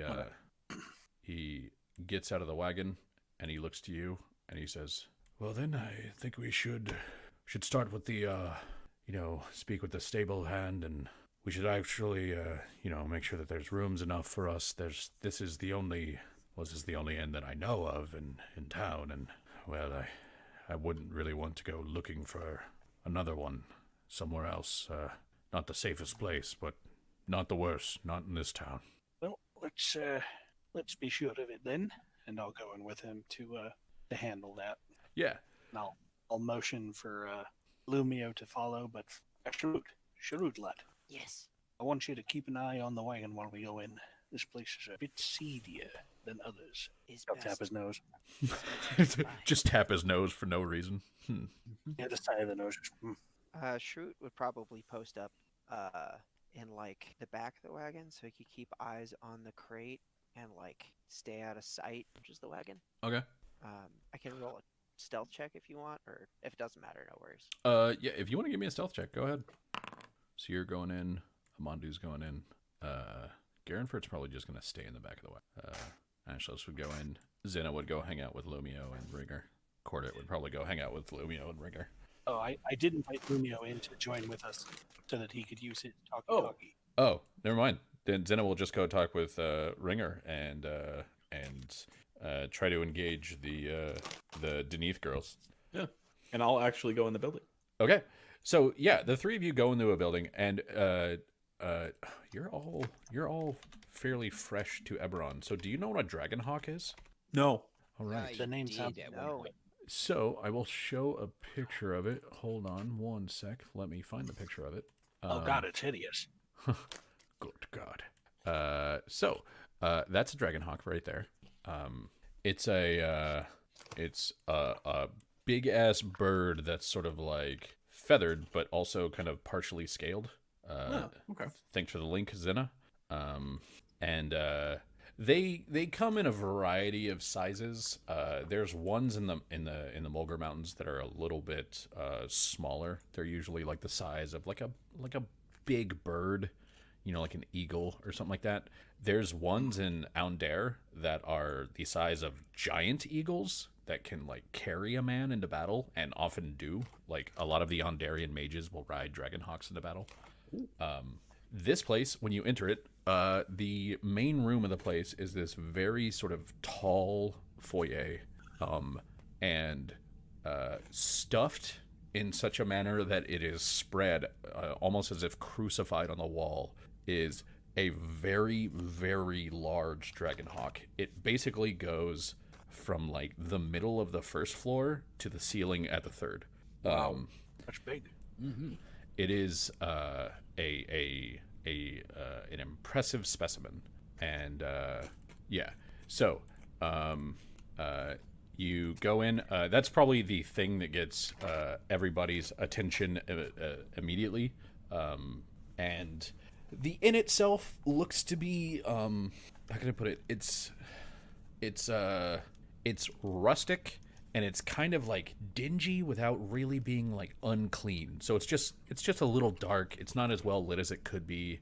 The tables don't have that like, this is a finished table kind of thing. Like everything is fairly we hammered these planks of wood together, and now this is an inn. There's a small bar. There's a common room off to the side. Eric, you are loudly chewing into the mic. I am not chewing into the mic. That is Andy. Andy, you are loudly chewing into the mic. How dare you? Sorry. Well, it happened. Your name was lighting up on the Discord thing. There is a human man who he's very sort of straight-backed hair, kind of like awkwardly cut, like it looks like it was maybe cut with scissors that aren't the sharpest and by a barber who's not the most skilled, and he's got that like clearly has some sort of bum leg because he's walking with a slight limp when he's not standing, but when he's standing it's very like ramrod straight back. When he sees you, you see him smile slightly, and he goes, "Oh, good. I was hoping we'd get some customers today. Welcome to the High Hawk." Yes. Thank you much. You mentioned you were looking for customers. Might I inquire as to how many rooms you have available? Well, we've got 12 total. 2 are taken, but if you're willing to outbid them what's in them, I'd happily kick them out for you. I like this guy already. I don't think that'll be necessary, but yes, we would like to acquire some rooms. 2 separate parties, mind you. But To be safe, let's kick them out anyway. I'm going to do that and then not stay in that room. This is power. I'm going to pay for all the rooms and then sleep in the wagon. Oh, power move. No smooth brains here. Well, Let's see. so you're gonna want they all the. Well, I suppose they sleep about as many people as you can fit in the room. Right. So it depends on how comfortable you want to get with your mates, and it also depends on you know, how much of a power trip you want to have with them sleeping on the floor and you not. I think we'll go two to a room, so 3 rooms then. And 3 rooms then? It's fair enough. And stables for hitching the wagon and donkeys. We don't, but we have the courtyard, and you're free to use it. I see. And he looks to Amandu, and he says, "And for you?" And Amandu says, "Well, I've got the there's me, and then Gardenfoot as well. We have Delian, and then Cordet. Can't forget Cordet, of course, and then Ashlis, and of course Zinat. So I suppose I would just, yes, I believe I'd be needing 6." And he goes, "All right then, you got there eventually." And he goes, well, the rooms are gonna be a gal and a half a night, and if you want breakfast in the morning as well, then that's going to be an extra 2 shillings on, or 2 shillings, 2 silver on top. Sound reasonable. I'll pay the man for the 3 rooms and breakfast. Cool. Gosh, that is the largest bird I've ever seen. Let's talk about renting some rooms. Ah, yes, I see. You weren't paying attention, were you? What have we done? Have we already? We've I'm rented sorry, 3 Mandarin. breakfast for the morning. No, it's fine. You've never. It seems like you're trying to start the conversation that we nearly just ended, but that is clearly the biggest bird I've ever seen. Where did it come from? that's the Dragonhawk from Ondare. Is there some story that goes with its and Lumio will occupy this man's time until someone else interrupts us. And he goes, "Yeah, he was my mate. He's my mate for a long time. And, well, when he died, I suppose that wanted to have him stick around a little bit. And I ain't no Carnathi bone rattler myself, so I decided that if I wanted him to stick around, I'd have to go up to one of the taxidermists that we have over in Starlasker and get him write proper stuff so he can greet the visitors on their ways in and out of me inn. So he was a good bird. He was noble. He's loyal. Flew with me through many a year, many a battle. But I wanted him to stick around, and so he has. And majestic he is. Damn Do you have right. any stories that would go with it? Indeed I do. Why don't you let me finish this one up, and I'll rattle your ears? I have them. All right. An approximation. I have an approximation of ears. Yeah, and you guys are able to pay. He gives you. It's not necessarily like good keys. You can tell this, Dandarin, when he's handing them to you. This key is a pole with 2 little things dangling from the end. It is this. The shittiest key you can find. Look at that key. Certain to lock every door. Yes. Yes. Huh. And yeah, you pay him. He hands you guys a bunch of keys. If you would like to look at him real quick and give me a perception check. Well, let's get unloading. Perception check? Ah, yes, perception check. That thing I didn't. It wouldn't happen to be for stonework, would it? It's metalwork. Ooh. But no. Oh. Yeah, you did right good with dashing his hopes there, John Eric. He has handed you and Amandu 9 copies of the same key. Lovely. I don't have the time to resolve this. As I just in my head, I'm just thinking about replacing every single lock and every single key. I fixed your whole damn system. You know what, John Eric? Fuck it. This is gonna bug me, so I will be spending time actually doing that. You're not a locksmith. But I'm a damn fine blacksmith. That doesn't mean anything. You can't just substitute it for every roll. He creates a puzzle for each door that you have to solve before you. They're all blacksmith. Can you get the three rings over the 3 nails? If you can enter your own room that you paid for. Then you may sleep. If you can't, then fuck off. Yeah. So Unworthy of your room. yeah, the guy tells you, Lumio, and he goes, "Well, I used to be one of the Sky Riders. One of them what is able to actually fly the Dragonhawks, Griffins, Hippogriffs, the like, out of on there. You know, one of them what's able to fly it without really being, you know, magically gifted to do such. Just, you know, strong warrior and such. Which is often more needed. I would say in general, it's definitely more needed, because, well, if you know, not everyone that you'll meet on the battlefield will have their, not everyone that you'll meet on the battlefield will have magic, but damn near everyone is going to know how to swing a sword. So once I left, well, I decided he was coming with me, and he didn't really disagree on account of I said yeah, and flew for a bit. Ended up here, and, well, he roosted in town for near on a decade before he kicked it, and he kind of, like, laughs a little bit, and he goes, kicked it in a damn funny way, too.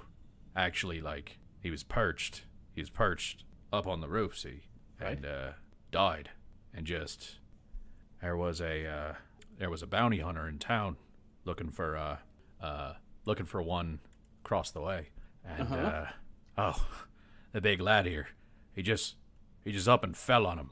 Bounty hunter's in his perch, and he just whop. Oh, that's a wonderful story. It was an interesting sight to see. For a while, a lot of people thought that the bounty hunter's what killed him, but I actually think that he's what killed the bounty hunter, and the bounty hunter just sort of, you know, because he had his sword out, managed to stab him, but I think he died before he hit the ground. The whole bit. Just whack. You can actually, if you go into the alley a little bit north of the building, you can still see the cracks in the cobbles. You can? So- Lumio might be overreacting to this story. Yeah. The guy probably doesn't really get that Lumio's overreacting. Yeah, I know. Because it doesn't seem like a place where a lot of people talk about stuff. So if you're willing to engage them, and it's like, hey, you want to pretend to be normal here for a second? And they're going to be like, sure. Can I do that? Am I allowed? So that's what you're doing. Everybody else, are you doing anything of note in the inn, or in the yard outside? No, probably Jim Pebbles. All right, I'm I actually. suppose just I'm going to be taking the time to just check, double check, and triple check everything is secured. Yeah, everything's pretty secure. I'm gonna try this and see if it works, where I'm gonna like zoom in on this thing and then take a screenshot of it. So I have to make the grid go away. At some point, Lumio would go outside to find that spot where the pavement cracked, and definitely point that out to Delian. That's where the bird fell. It killed a man. The big one inside. And it killed a man. Yeah, some bounty hunter Shrewd House of would probably slammed just him into the too ground. much. The guy inside thinks, like, relays the story, and as comical a way as he can. I'll be following along and trying to No, it's real weird. Nothing that he's saying really makes sense. Like Lumio is still learning to tell a story. What you get out of it is that a bird fell and it broke stones and a man died. Are you sure those are connected? As reasonably sure as the big bird inside told me. Well, maybe you want to get your bolts checked, as that sounded like crazy talk. Well, the guy who told me it was pretty crazy. I'll work on cleaning that up. That's okay. You don't Bring really her! have to put in the oh dear. You get away from me with your mushroom hat. This isn't about the mushrooms. This is about the bird. Bird. I would stay away. He's got The a story cycle to tell. continues. I would get away. He's really excited and I don't like it. It's making me nervous. The moment he said the bird, I immediately forgot about the mushroom. Fantastic. I basically tell it the same way I told it to Delian, only with more hand gestures. Ringer is substantially more excited about this than Delian was. Well, yeah, it's super exciting. There's a bird. Yeah. Why would you bird not be fell, excited and about a the man bird? died. There Yeah. are stone cracks. Really, it's a mystery I need to solve. It's a mystery. I really hope we solve this mystery. About what? So 1 second here. I'm making the the thing of the inn. Oh. Um, Well, distracting everyone from that while it's happening. Dandelion, the stonework here cracked under the weight of a large bird. Is that right? Huh. Architectural incompetence at its finest. That sounds like it. mhm. A bird, no less, and the weight of a man. How far did they fall? From the roof, I'm told. Can you believe it? That's not even that far. Was it that bird? And he points to the dragon hawk. Yes, it was. But I'm more interested in the stonework being cracked under the weight of a bird Big Sure. and a bird. man, potentially in full armor, Sharut looks at carrying a sword. the crack. Sharut surprised, not bigger. Hey, Look at the zoom on that one. yeah. You got. He zoomed and enhanced. You can't zoom and enhance. It's like triple stamping a double stamp. Enhance. Yes. So yeah, the inn takes up. I will actually just draw it on here. So the inn takes up this whole thing. But the like massive, all the rooms are on the long rectangle and the little side bit.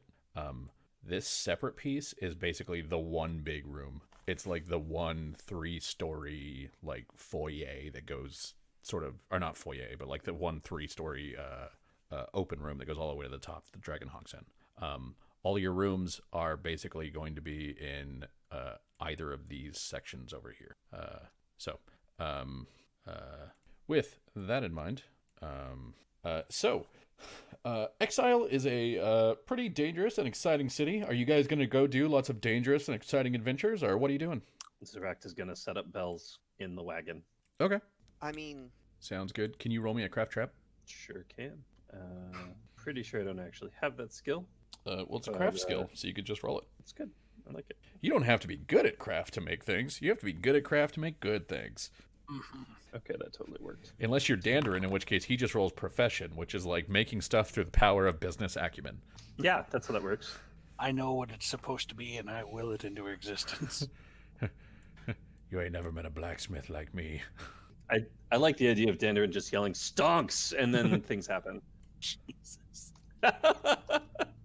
I whisper to the metal gently, and it just forms itself. Yeah, you whisper little business nothings to I it. think it's his It's sister your that yells stonks, and He then just the things goes, that happen. Synergy, and suddenly you have a fork. God. He's just like- Collaboration. Hostile acquisitions. We were in a game once where like we were all playing superheroes and we did not work together well. And Oh my god. and David joined the game, and his like joining the game was basically giving a business pitch around the word synergy and the fact that we need to work together. Yeah, it was great. I loved it so much. Good times. But like he actually brought in like one of those big flip chart things, and he was like flipping it over and circling the word synergy and that sort of shit. Oh my god. Yeah. Had like actual bulleted points. It was great. He gave like a genuine presentation. That's some grade A preparation right there. Like, Man who doesn't let his memes be dreams. Don't let your memes be dreams. Seize the memes of acquisition. There you go. All right. So with it being 9 o'clock, I think now is a good time. It's 9 o'clock. We just got to the third town, so I think now is a good time to sort of take a break. And so let's take a quick 15. Come back at 9:15, and then we can finish up. Excelsior. Cool. Nice. I meant Back. I was like moving my mouse to mute my mic, and I almost clicked end stream instead, which would have been real sad. It's like, Sure would. man, I am a bunch of almost fuck ups tonight. Oh, so many fucks. Hey, none of them ended up as fuck ups. Yeah, I mean, it's not bad. No, yeah. I apologize for crunching into the mic. Doritos is putting out 3D shapes again, and they're actually crunchy. You mean like which they I- always were because they're chips? No, you do remember the 3D Doritos from many years ago? They were not nearly crunchy. Yeah, I mean, they actually have some sustenance to them now, as you can hear. I really want to be pedantic about this and be like, I mean, technically all Doritos are 3D. They exist in the real world. Here's the thing. Doritos, the company, didn't believe that. All right. I think you know which stock to Yeah, short now. all don't you? right. Yeah, So now yeah, I have to go let's- get a bowl of chips. Thanks for that. Yeah. You're welcome. Happy to help. Have a good break. Young Spunkman here.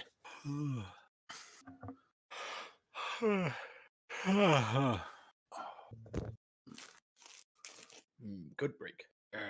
Yep. Not over yet. I'm in the middle of unwrapping my next model kit. Oh. I'm doing a RX-93. I don't know what that is. It's called the High New Gundam. I think it's RX-93 New 2. Is it from Shard's Counterattack? I have never seen it. I don't actually know.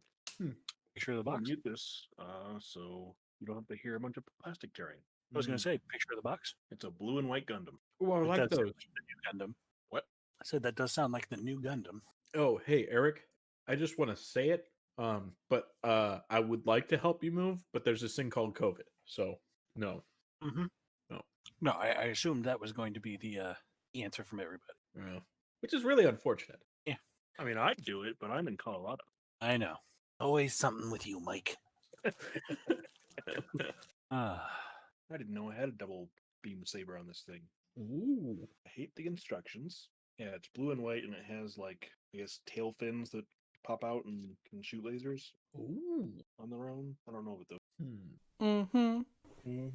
mm-hmm. Tooth cling. Oh, right. Mike changed his name to I'm from Syracuse.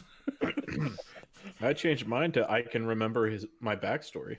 Wow. No, wait, can remember his backstory. I mean, your backstory is that you were basically a broom, and then someone opened the closet. yes, but And he can remember that. yeah. Don't nobody know about me like me. Yep. Okay.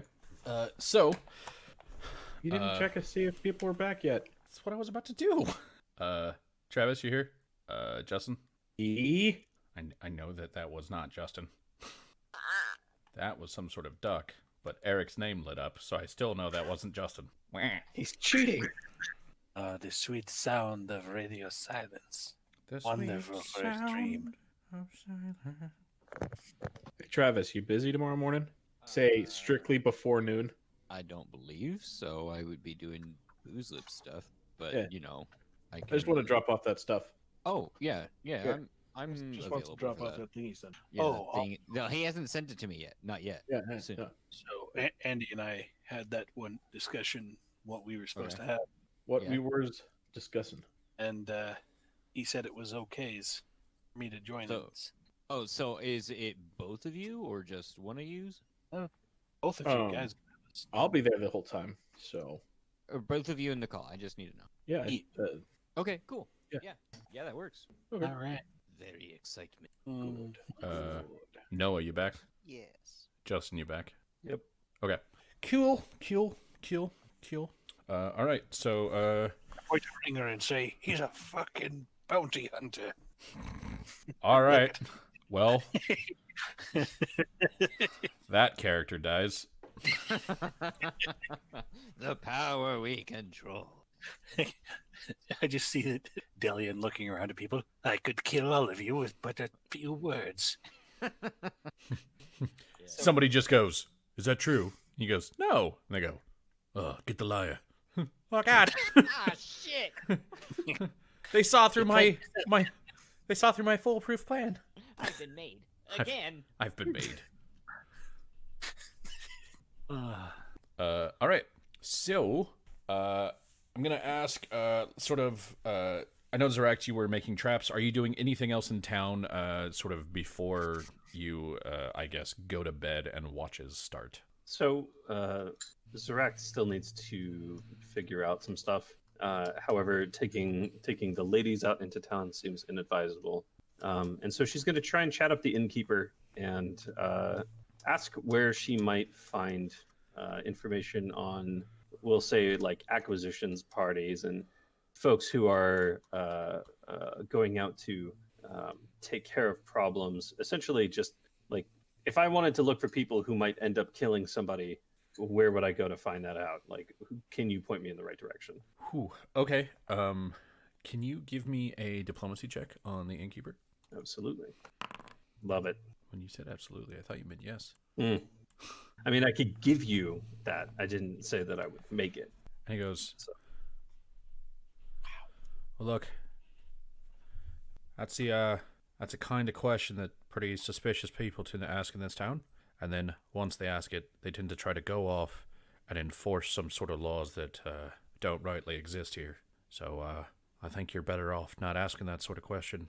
And if you happen to find that information through not asking, I think you're even better off than before not following up on. Don't take the wrong impression here. My intent isn't to interfere with any of your lives, but rather to deal with interference in mine.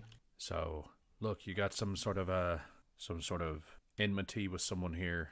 You need to maybe track them down yourself. I ain't gonna be part and partial to helping you to do it. Not here in my inn, and not in town. Oh no, blowback on that would hit me. Blowback on that would hit me pretty hard. So, not gonna be doing it. Well, thank you for your time then. Yeah. So, doing anything else while you're here? Nope, that's what I got. Okay. Sharut.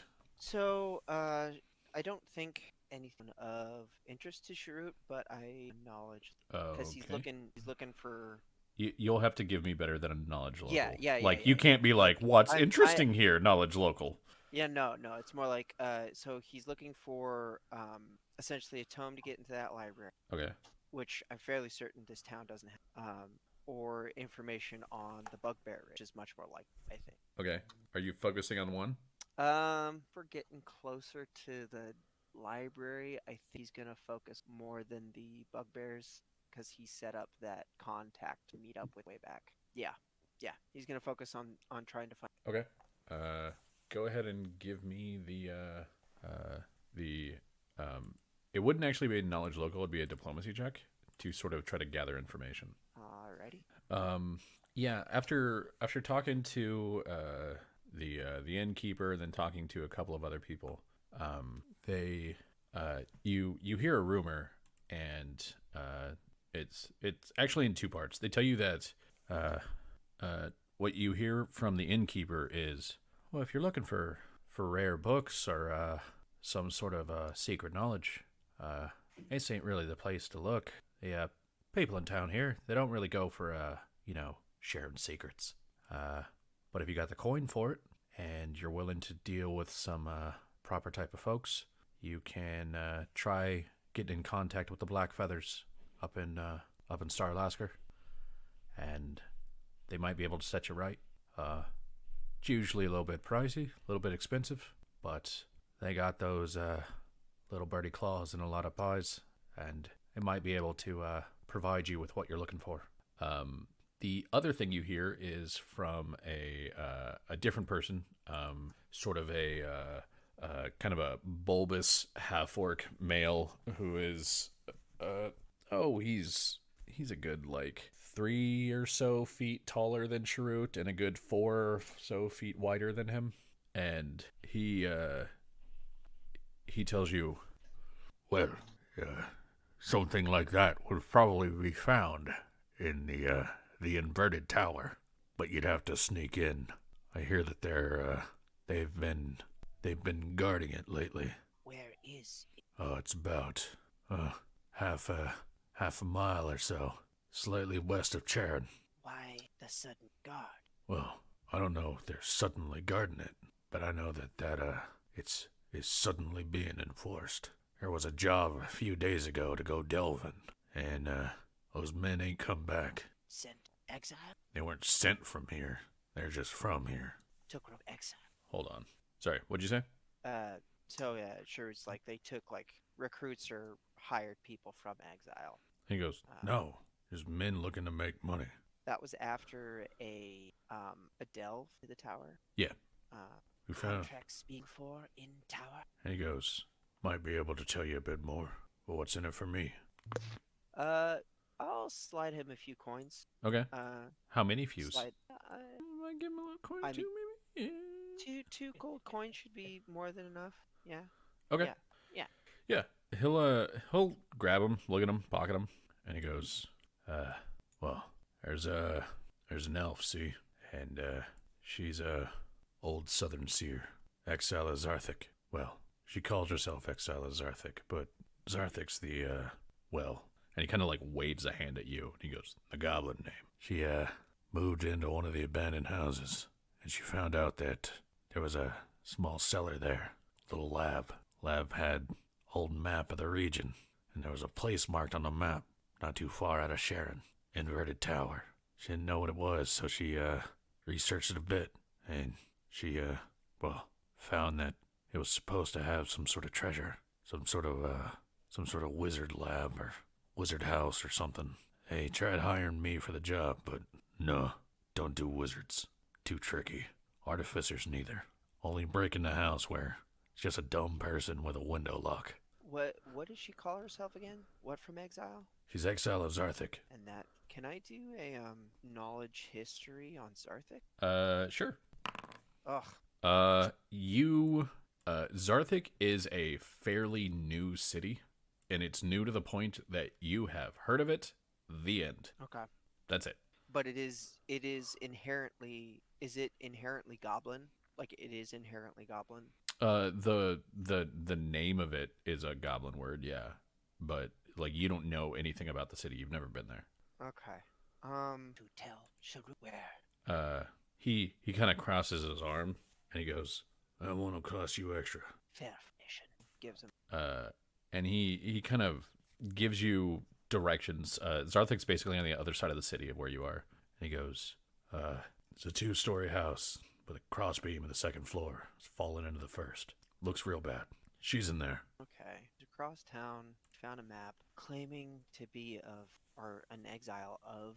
So when I say that she's claiming to be an exile of a goblinish city, Dargoon used to be Southern Seer.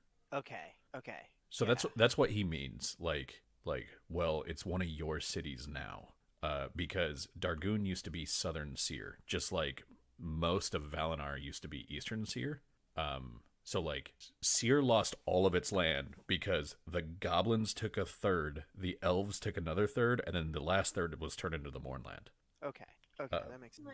All right. I don't think I can scout that place out alone. At least not in the time that. Okay. Because I'd have to go across town, scout it out, hope not to get caught, and then get back without causing. And I don't think that is. But it is across a town like what, 3 times the size of New Seer. So nah. Yeah, I mean, it's not that far. Like this would be walking like a quarter mile, a half mile. Like this is not a huge town. Like even New Seer is not big. Like that's kind of the point of New Seer. So when I say it's 3 times the size of New Seer, I mean like New Seer is like a 1-horse town, and this town has 4 horses. Okay. You know, that kind of thing. Like it's older, it's bigger, but it's not necessarily a city at any point. It's just like a very large village. Well, I guess technically in like D&D terms, it's a small city because it has a population of 8-9 grand. Either way, I still don't think Sharut want.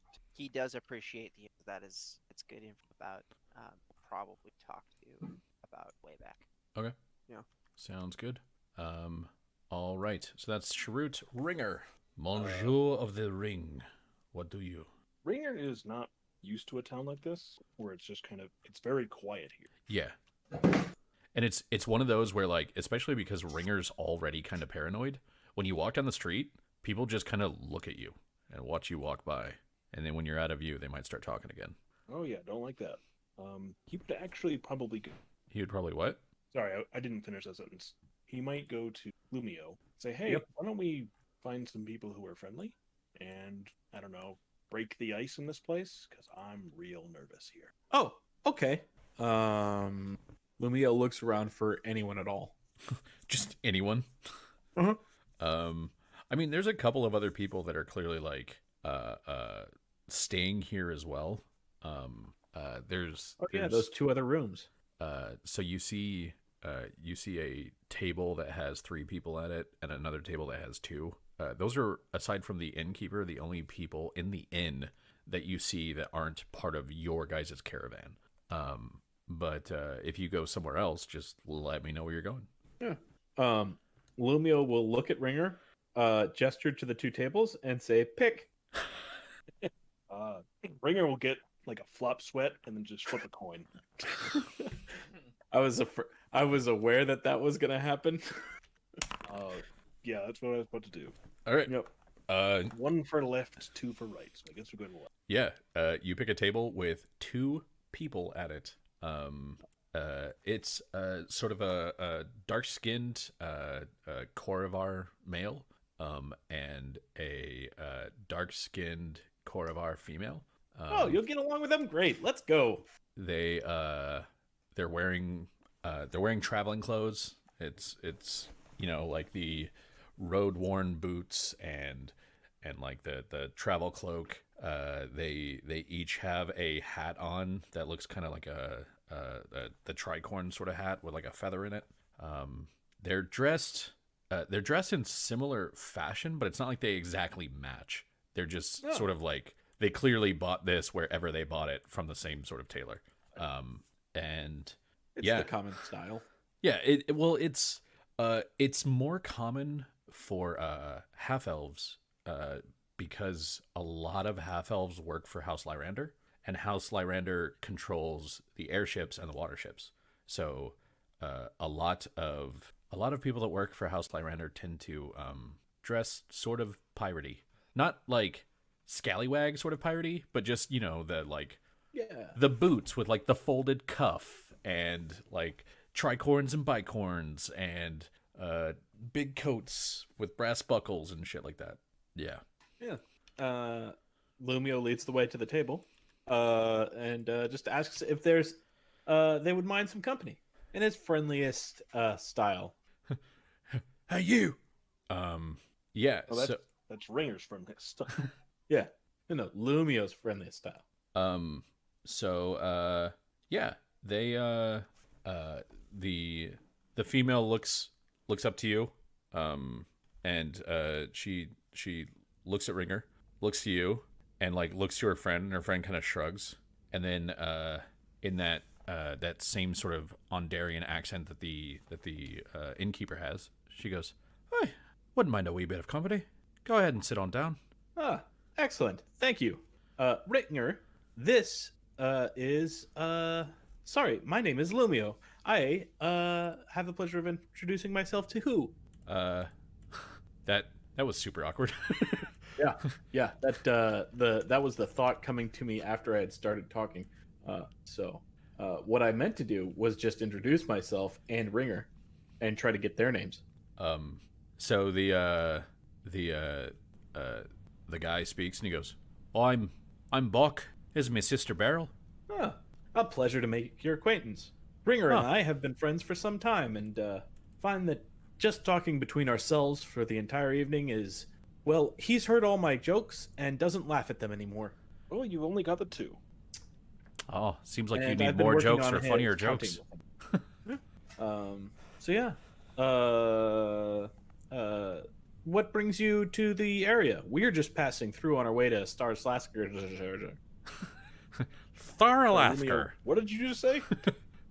I'm told that's how the locals pronounce it by a very rude man. And Beryl goes, "We're heading the other way, actually.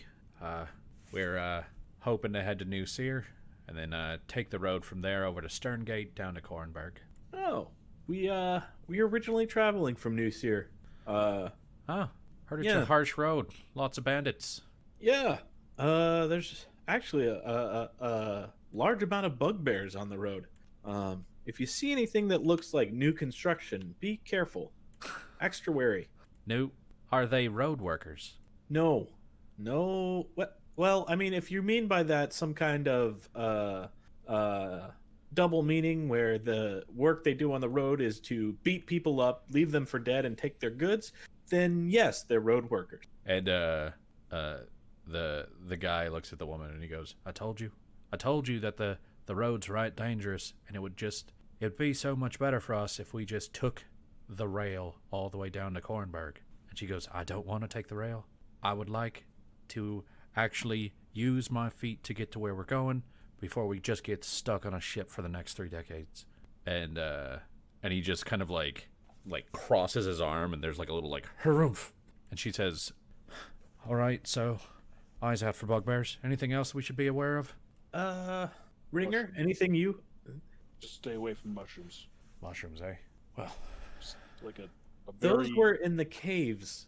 They weren't on the roads. you know, your friend's And wearing a yet- mushroom hat. Don't mention it to him again. He will get angry. No, I've seen this sort of thing. He's been acting weird ever since he started wearing a hat again.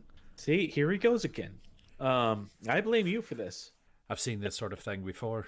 You know, the war's changed a lot of people, not for the better. Just a hat. He doesn't like my change in style. No, not you. I'm talking about him. Things that people that have seen some things. They sometimes they latch on to the small details. Been unable Oh to let no, go of them. we met some large, moving, walking, talking mushrooms who he did not like. As there was one that was about 2 stories tall that nearly turned him into ground dust. Talking. They didn't And- say a word. And Buck just looks at Beryl and goes, "I told you we should have taken the rail." Don't worry, they were deep underground. Some kind of what was it? Serac said, moon convergence thing. Who's to know if they're still there even? Azeric said it's a moon convert.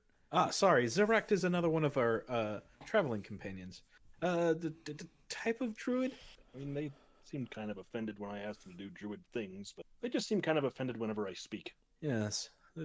And I don't think it's just whenever you speak, because they seem offended. Well, at least prior to this current week, they seem offended when I talk to them as well. Huh. Maybe it's sort of takes a long time to really get to know your companions. You know, maybe No, they're I think it's that warming thing up you to were talking about earlier, where things change a person and they focus on the small details.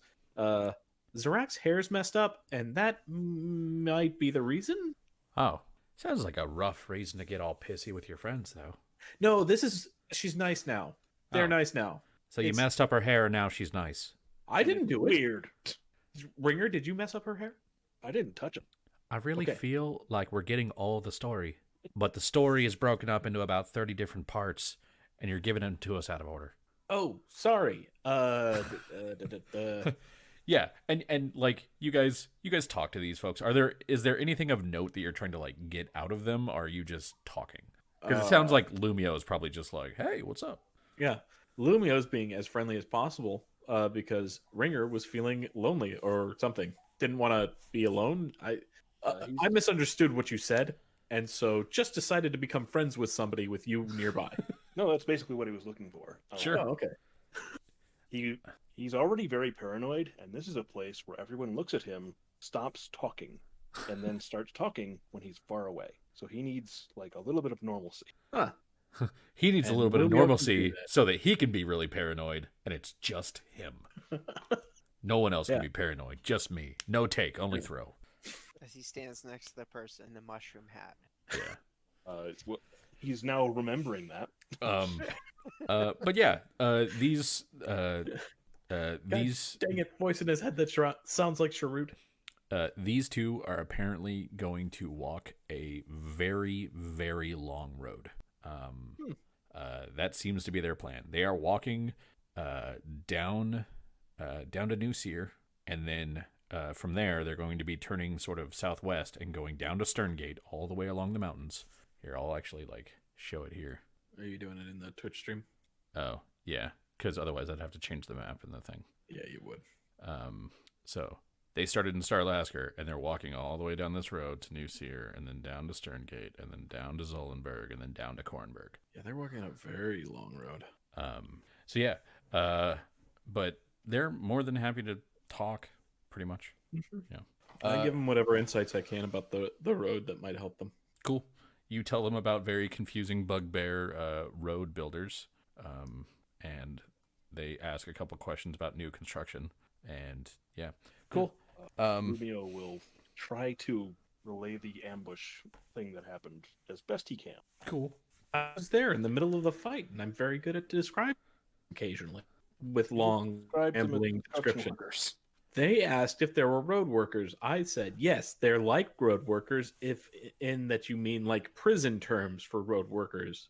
Cool. But yeah, they will talk to you. They'll get a little bit of information.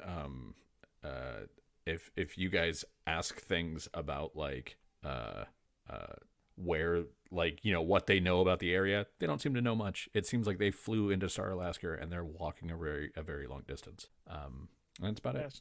I'm gonna ask about Star Alaska, like what it's like. And speaking at about the same time, Buck goes, "Oh, it's a travesty," and Beryl goes, "Well, it's not so bad.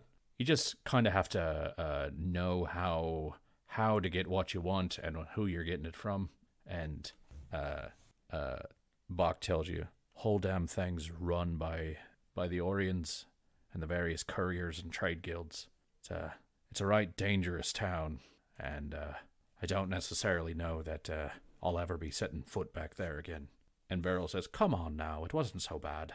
I will say that we made no friends, but I don't think we made any enemies. No one's following us, so got out of town all right. And yeah, but that said, what my brother said about the trade guilds and House Orion, very true. Criminal element, definitely. Teamsters, incredibly dangerous. Whatever you're taking in there, I hope you're not planning to smuggle it. You'll be killed at the gate." But I think we are. But yeah, I don't think it was quite as bad as Buck does. But I don't think I'll be heading back. Well, when you make it, because I'm going to assume you're going to make it to Nusir, look up the baker, whose name I have already forgotten, me the player. It was like Timmons? Yeah, Timmons. He makes exceptional spiced mushroom pies. Oh, is he one of our folk? Mm. Well, we'll definitely stop in. Cool. So you guys do that. Zarakt, you went searching for some information but didn't really find anything. Shrewd, you went searching for information. Dandrin, are you doing anything of note? Well, I suppose that depends on what you mean by note. No, I'm basically just making sure that nothing went awry, as it were. Oh, because you wanted to like check the wagon when you guys stopped, right? Mm-hmm. Yeah, it seems like you hit a rock and it scraped a little bit, and you have a little gouge in the middle of the wagon right now, but it's not like it's cracked or shattered or anything like that. And it's not like the rock was high enough for the wagon to become high centered or anything like that. It was just a little tall, so you scraped it. Right, and the wheel and spoke is not there's no damage to it. No, it mostly just kind of like thunked the little front covering of the axle, and then it kind of like scraped along the side, and then thunked the back axle, and then you guys were past it. Good. Now, All right, and after plan, getting into the Exile's room to get his knife, repair and polish it. I'm gonna shine that damn knife if it's the last thing I do. If only you had a key to his room. Exactly.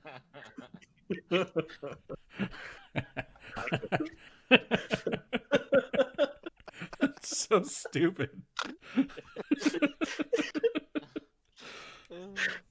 I feel like Dandarin would accidentally repair the lock to Exile's room and then realize what he'd just done.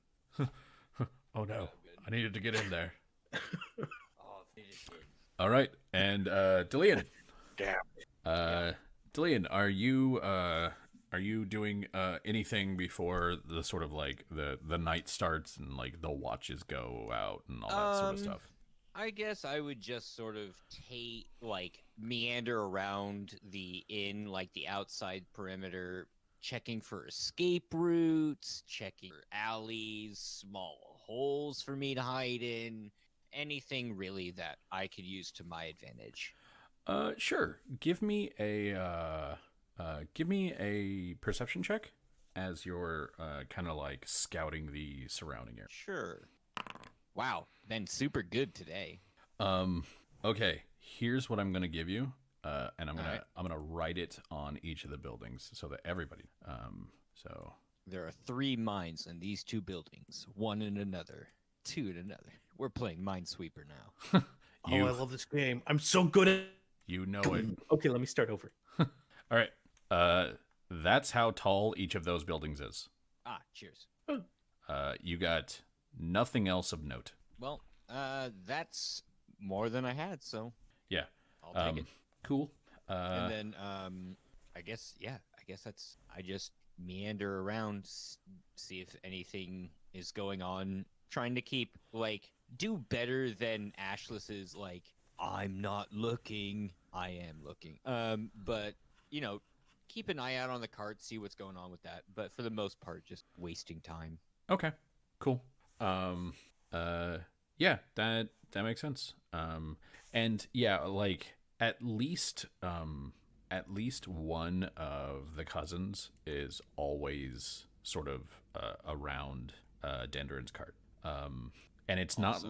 not like they go in to get someone and then bring them out. The other person No, it's comes the out. reverse. Yeah, the other person Yeah, comes they out and says relieve. you're relieved, and then they That's go in nice. and they eat or they sleep or whatever. And it seems like they're doing this fairly regularly. So They yeah. have to poop a lot, apparently. Well, I mean, like they're giving the person a break like every 2 hours rather than just being Oh. like, I got you.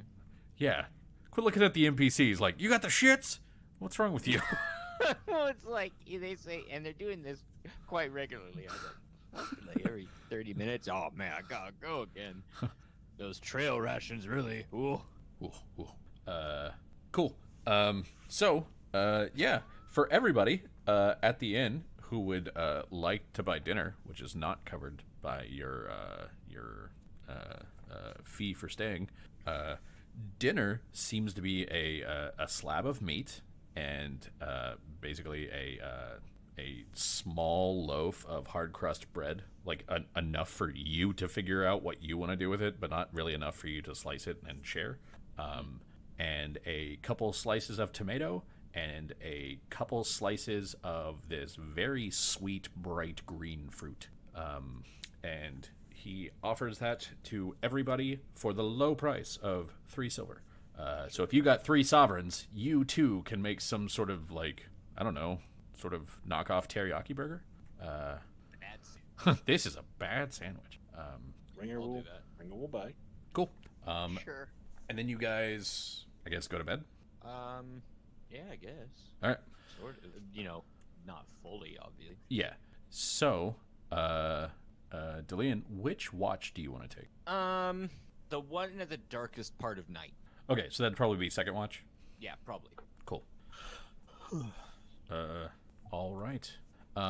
So yeah, you go to take a watch, and you see Bowing there, looking all nice and spiff in her cerulean tabard and her shields and whatnots.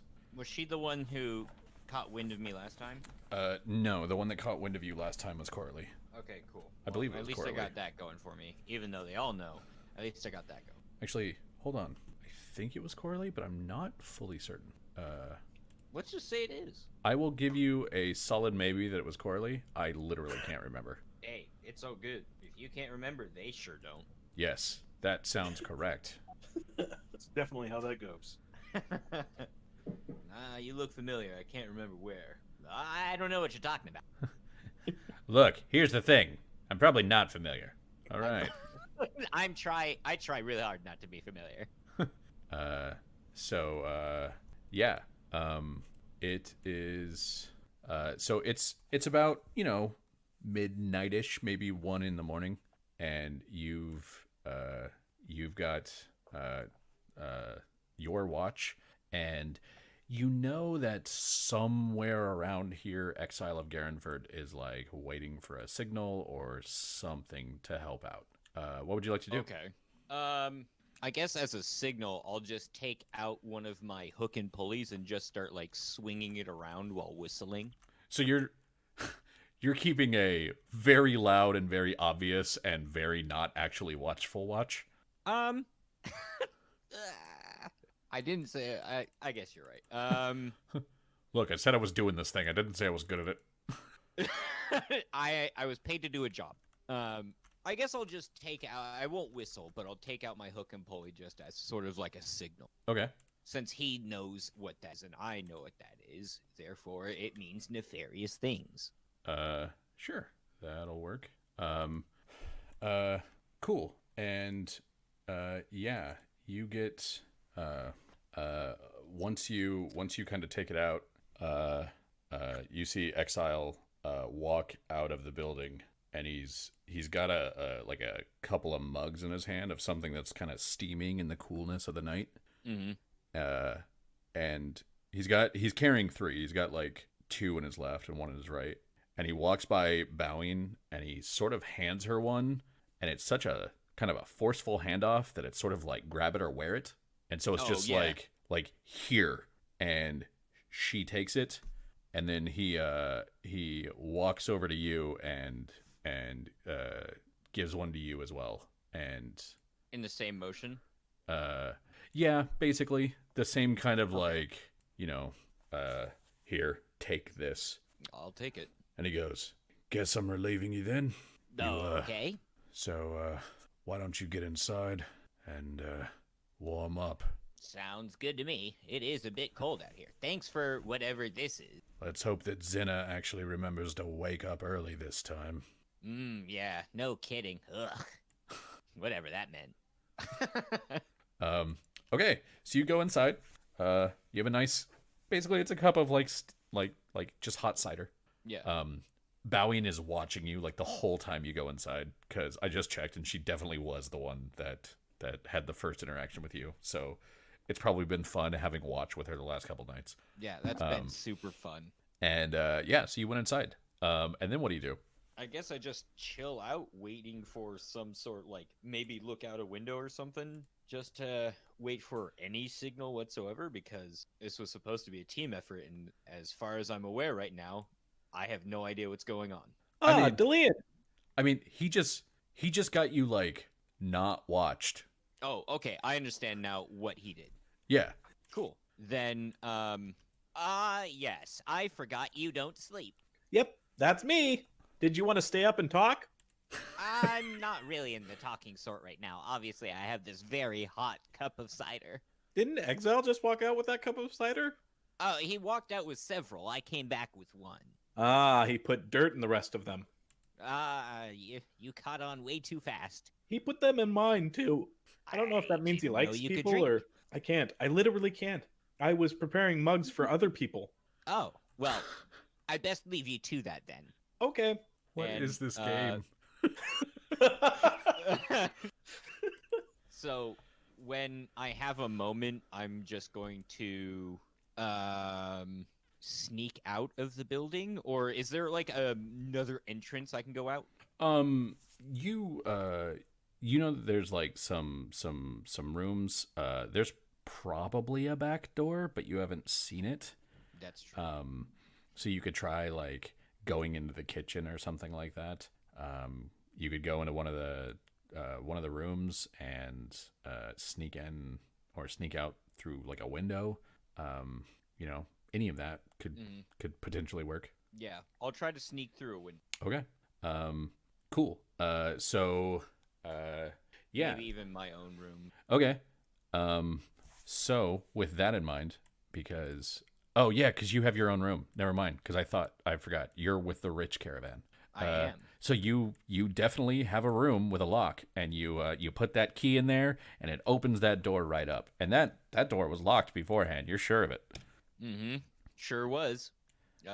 When I close the door behind me, I take a wedge of wood and make sure that's underneath the door so it can't open. Oh yeah, that's probably the real way to lock this door. Yeah, like this is not my first rodeo here. I said I've been here a couple times, even in passing, but I know the tricks of the trade. Okay. And so you're so you open the door. We'll say that your room is over here and it's on like the third floor. Cool. That works for me. I guess I'll open the window, tie the rope that I have to whatever bed I have, and then use it to climb down. Okay. I really thought you would climb up. Oh, really? Yeah. Because you were like, I've got a grapnel gun and I'm swinging around, and I'm like, all right. Except it's not a grapnel gun. Yeah, it's only true. to grab shit to me. I know I've been trying to figure out a way to maybe retro act that, but I can't with the stuff I have, so I have to work around it. It works. Okay, so you grab your stuff and you climb down. Where are you going? Move your dude. I guess I would go here and then Because there's no space in, what was it, X? Between here, is there? No, Okay, so then I have to go along this. potentially. Unless I use one of my, like, panic items, but I don't want to use those. Actually, yes, I do. I'll head this way. Okay. So you come around the building this way. You get to here. Yep. What are you doing? I use my clamp boots to run up the wall. Clump, clump, clump. Okay. Yeah, up this. Sounds good. And yeah, you can see Exile putting in about all the effort of being a guard that he's put in for the last couple nights. He's basically right here. He's leaned up against the wall.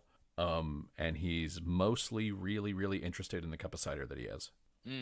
And what is she doing? She's just kind of like walking back and forth this way. Not repeatedly, not like she's like, you know, a like Pokemon obstacle or something. Okay. But she'll stand there and she'll look at this doorway, and then she'll like go over here and like look over the other side, and like the house Deneath girls, or sorry, the women, the guards from House Deneath try to actively not follow the same routine over and over and over. Yeah. They're actually like good terrible. guards. It's terrible. Well, beans. Let's see what I got. Guess I could try find some way to surreptitiously get to that wagon. Maybe try to. Oh no, yeah. I could talk, like make a signal or something. Well, that will. Fuck, dude. This is a thing. I'm gonna, I guess, climb down and try to stealth my way through. Okay. Like, please roll. Kind of. Yeah, go ahead. Please roll me a climb check. I was gonna use the clamp boots, Oh, depending okay. on how loud those are. No, I don't think that they make a. It's not like they're like slamming into the wall or anything like that.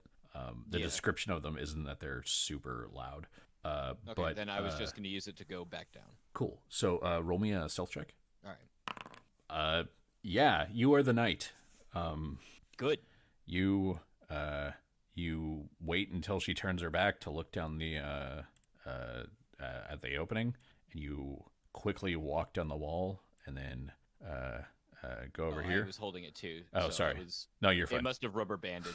Yeah. Cool. Then I'll try to hop in the wagon and stuff. Okay. I'm assuming I don't have to make another stealth check for that, but Not to get into the wagon, no. Cool. So you're in the wagon. Can you give me a perception check? all right. Okay. You climb into the wagon, and then as you kind of start to like take a step forward, you feel your leg push against something, and there's a ringing that comes from inside the wagon. There's a little like tinkle, tinkle, tinkle, tinkle, tinkle, tinkle. Bells. And you hear this sound that you've probably come to recognize at this point of it sounds like a visor slamming into place. Great. Not a. Am I in the wagon at this point, or getting close? No, you're in it. It's just that Okay. you set off Zerac's trap. Then I just lie low and cast darkness around myself. Oh, okay. Except, no, it's not quiet. It's loud. I forgot. Wait, what do you mean it's loud when you cast? Oh, I'm sorry. I assumed it was loud. So I guess if I just say the words, it can cast, right? Yes. Even if it's hushed. Yeah, like you can, like, so long as you're saying the words, like you can't be like you have to say them. Oh, okay. Then I'll just lie low. Okay, so you're just going to try to hide there. Yes. Okay. Okay. Give me a stealth check.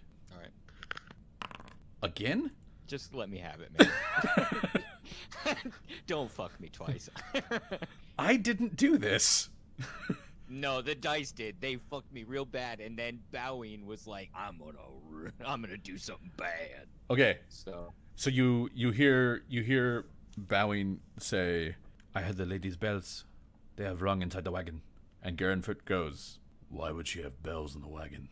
And Bowing says, "She set them as a trap to inform us." So I'm going to have her make a roll, and I'm going to give her a bonus to this because she thinks someone's there. So she's going to do like a good active search. She comes over and basically like puts her head in, looks around with a torch, and is like looking around. And she says, "Exile, I don't see anything." And he goes, "It's an open air wagon. It might have been the wind." And you hear her say, "I don't think it was the wind. Not in this town. Will you go and get my cousins?" And he goes, "Sure, yeah, I'll go and get your cousins. You just keep an eye on the wagon. If you need anything, just yell." And she goes, "Of course." And he goes, "All right, here I go." And he kind of like puts the mug down and starts walking inside. God, for someone who wants a 50-50 split, he's done jack all. Okay. What would you like to do?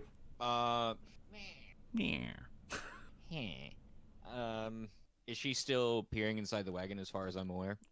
She's looking, yeah. Like you don't know. You're sort of like hidden behind the crate on the other side at the moment. Yeah. And she's actually give me a perception check. I ain't got time for you. Oh, hello, Exile. Give me a knife. So yeah, she looked into the wagon for a bit, to check the bell lines, and now she's sort of walking around the outside. But whenever she gets to the front, she peers in again, and whenever she gets to the back, she peers in again.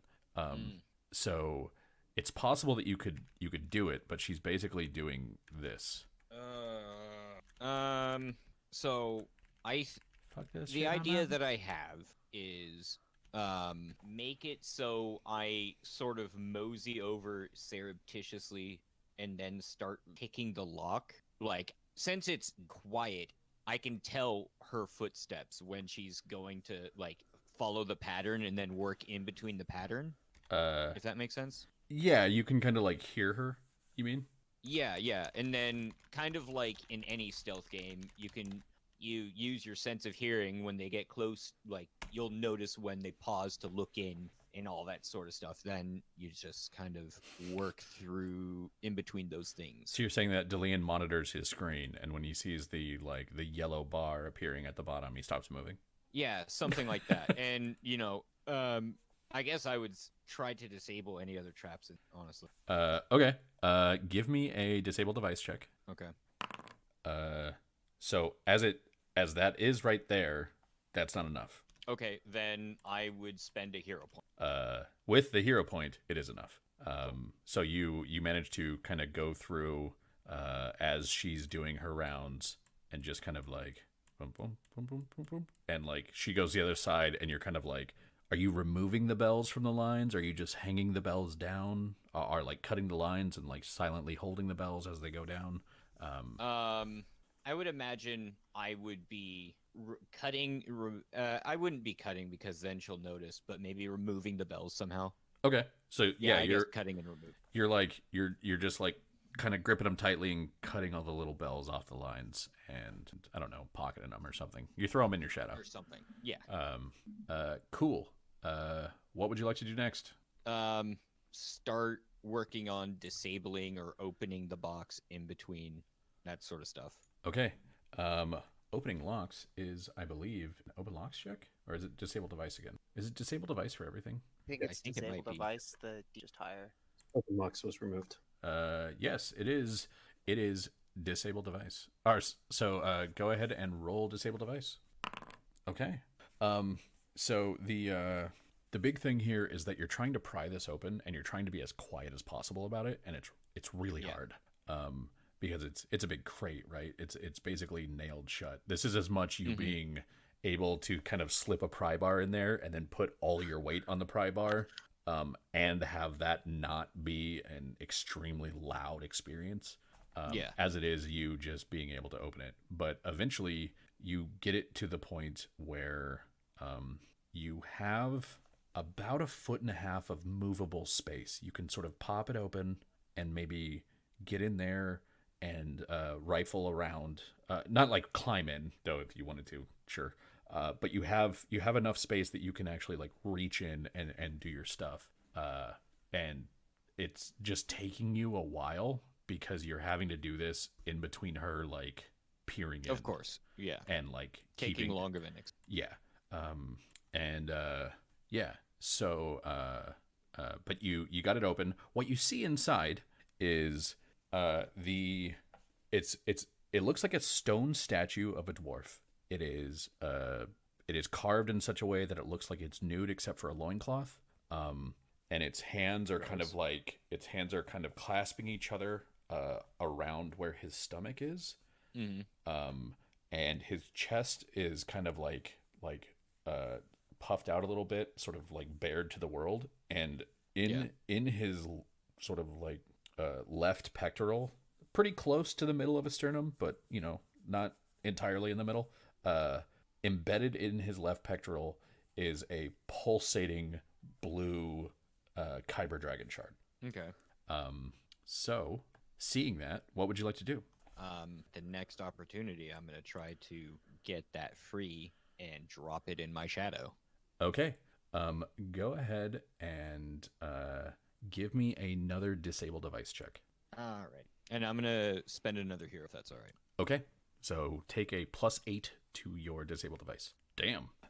Yeah, you're able to sort of like take out your kukri and like work around the edge a little bit and do it at just the point that you are able to and like slip it out. And it looks like this thing must have been almost so far in the dwarf that if the dwarf were a human, it would have literally been like poking out of his back. Wow. But dwarves are a little bit thicker than humans typically.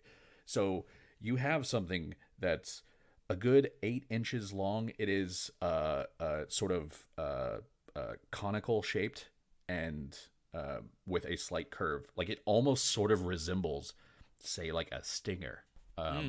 And like holding it in your hand, you get this really weird sensation where your frostbite on your neck. Yeah. It suddenly feels ice cold. Oh, so this is bad, Delian thinks to himself. Or good. Possibly. This is a tool. Nice. Then at the first given moment, I'll just hand that to the shadow or just drop it behind me and, have the shadow take it.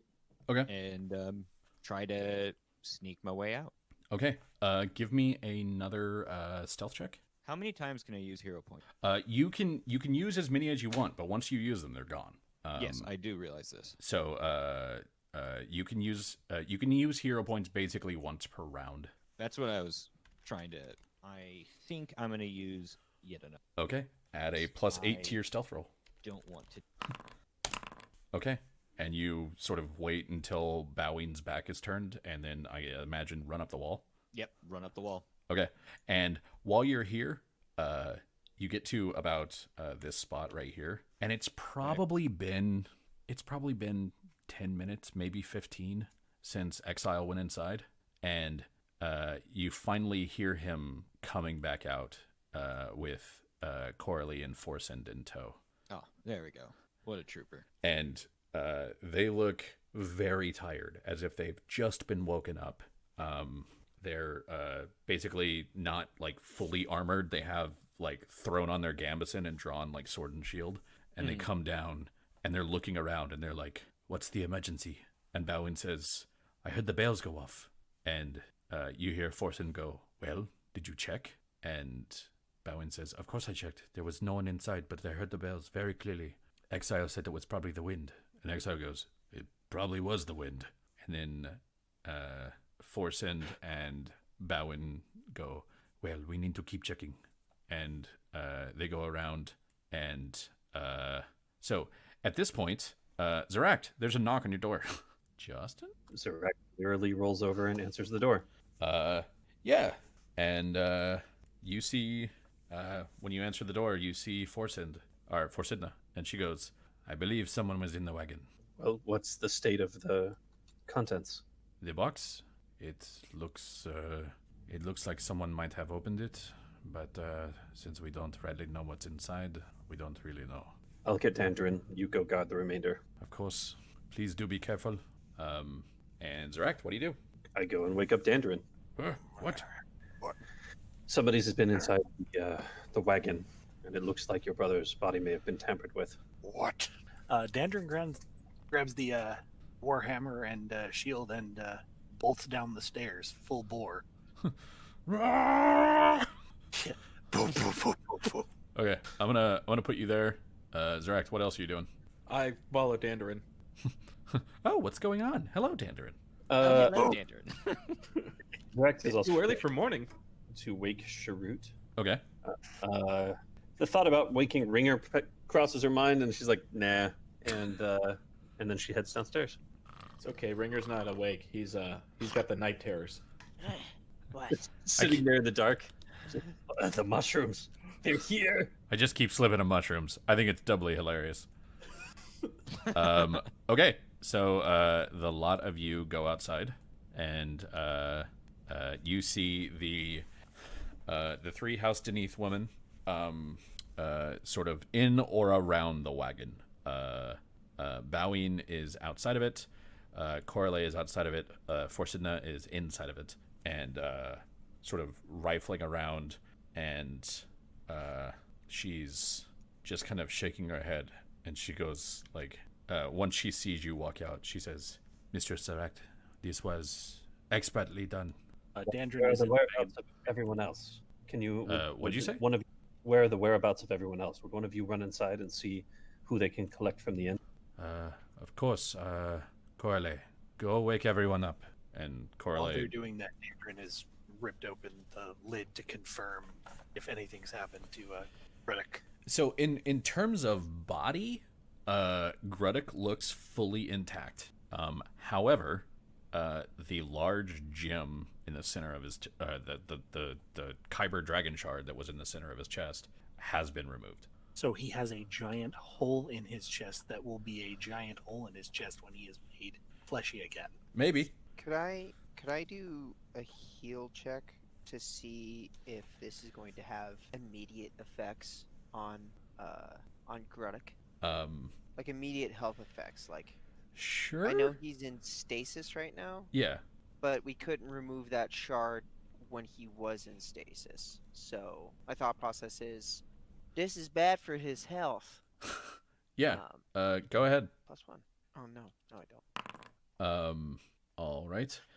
So it's really hard to make a heal check for a stone statue of a dwarf. But you kind of have like the hole in the statue's chest to examine, and it sort of looks like all of the things you would expect if you were looking at a non-stone hole in a dwarf's chest. The one thing that you're sort of noticing here, though, is that a lot of the things that in a live dwarf you might consider to be like veins that you can make out in the stone dwarf are also veins now, but instead of being like veins of blood, they look like veins of like sort of bluish purple crystal.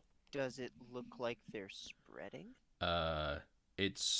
It's weird enough that they're there. You can't really tell if they're spreading. Like, it's not like you examined this before. They're not actively spreading in front of your eyes. Sharut turns to Dandrin. It appears to have veins, bluish, purplish. Yes.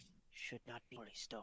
Wait, This is- purplish. But let me see. No, hold up. And like Sharut, like kind of takes his outlines where the veins are going and where they're coming from like the center of his chest, or for the center of Gruddick's chest, and like it's like here.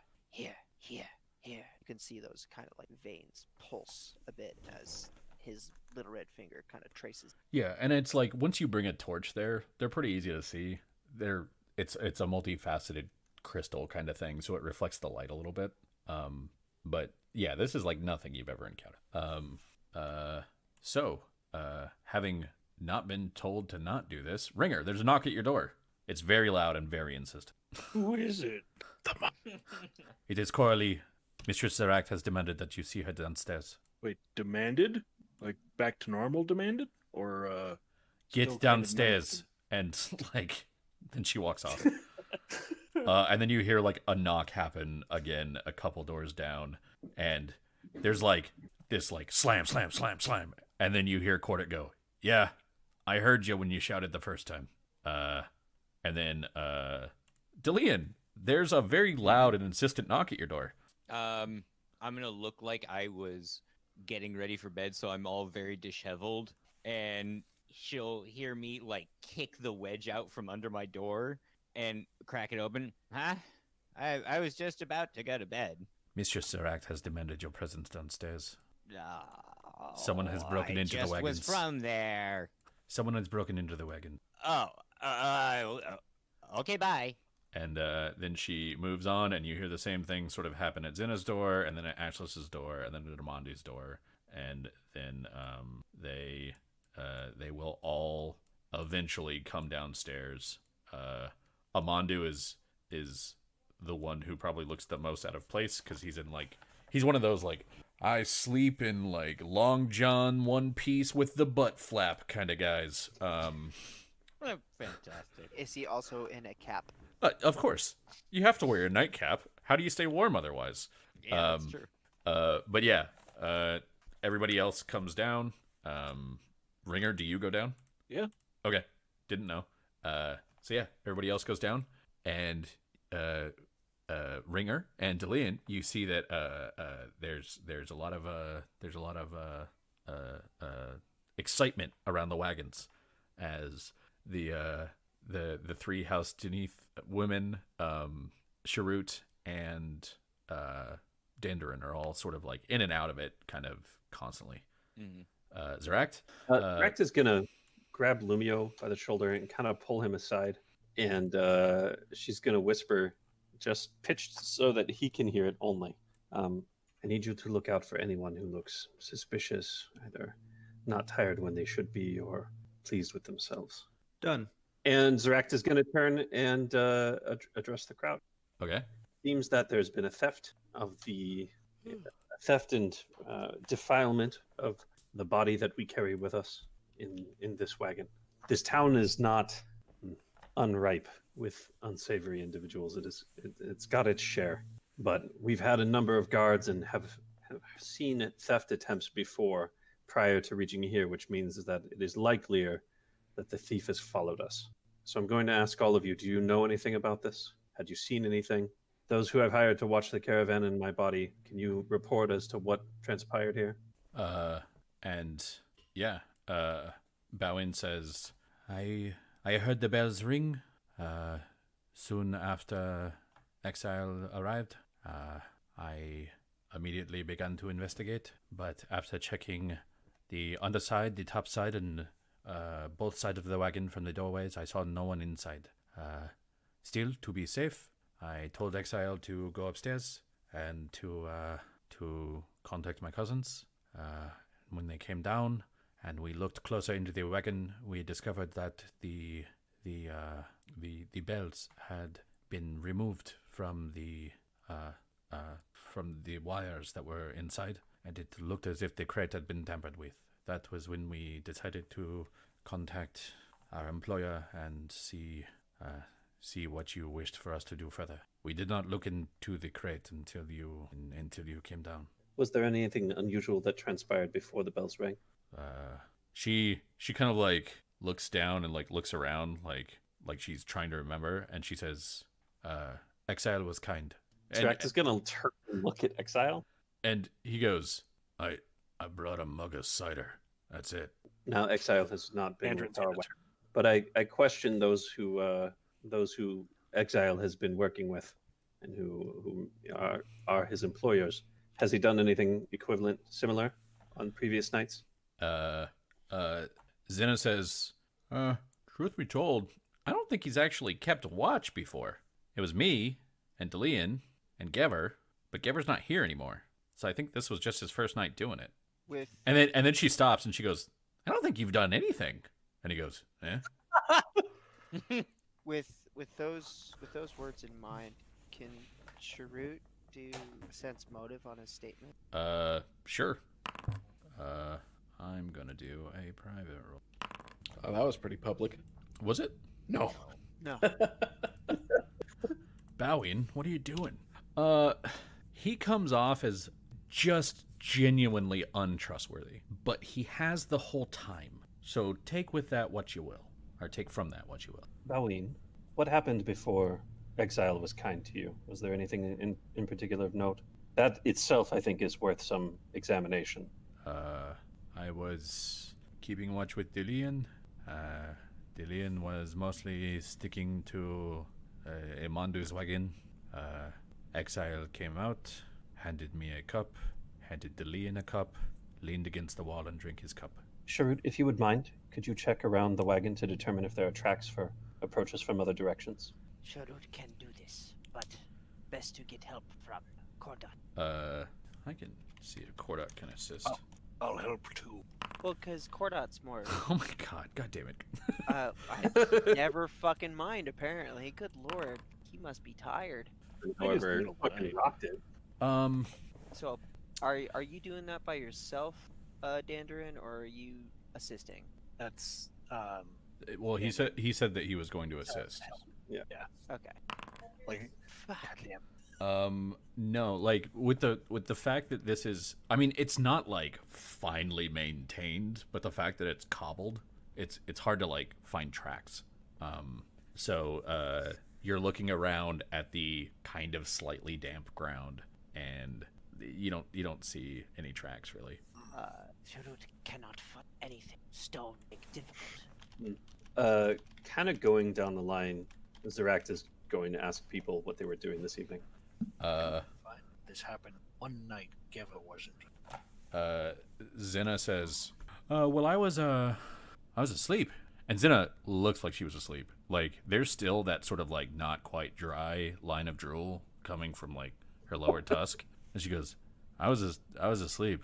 I was supposed to be waking up around, like, fourth bell or something to relieve Exile. And, yeah, that's me. And Kordat goes, same. I was asleep, too. He goes, I usually get to sleep through the whole night because, I'm on the road the whole time, walking ahead of the wagon. The others move in and out, taking rest where they need. That's a good point. And Amandu goes, well, of course I was. How could you even? I was asleep, clearly. Can I roll a sense motive check on that? I feel like Lumio rather should be kind of getting a general like sense motive gist on the group to see if there are any oddities or inconsistency. Sure. Rex is going to be real probing with her questions, trying to give him some extra boost there. I will try to assist It's if I can. Assisting in a sense motive is something that's weird. Like, Okay. you pretty can't. impossible, You honestly. can't like heighten his feelings. I That's- will be sensitive though, but Dandrin is suspicious of everyone at this moment, and he's not quite in his right mind. Sure. Go ahead and roll a sense motive for both of you. Dillian, what did you say when that question was asked? What was the question? I'm sorry. The question was like, what were you doing tonight? When Oh, you- yeah. I did my watch, got my mug of cider, came in, then got accosted by Lumio, who is way too positive, and went into my room and properly locked it up. Tried to go to bed. Just gonna like kind of tilt her head. Properly locked it up. Yeah, in towns like this, like every key is the exact same, and so a nice way to go about it, and I suggest for all you guys to do this as well. Get a wood wedge, prop it under your door. It's a great way to actually be.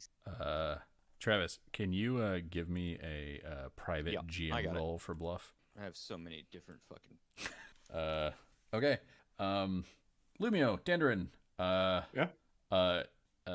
Everybody seems kind of like they're telling the truth. The only one that seems maybe a little bit off is Dillian, but he always seems a little bit off. You're not necessarily picking up like, the untruthiness comes from that one. Can I did see everyone. Well, I mean, like, Dandrin had, like, past knowledge. Dandrin and Zeract had, like, past knowledge. We do. It was gonna get to that point. Yeah.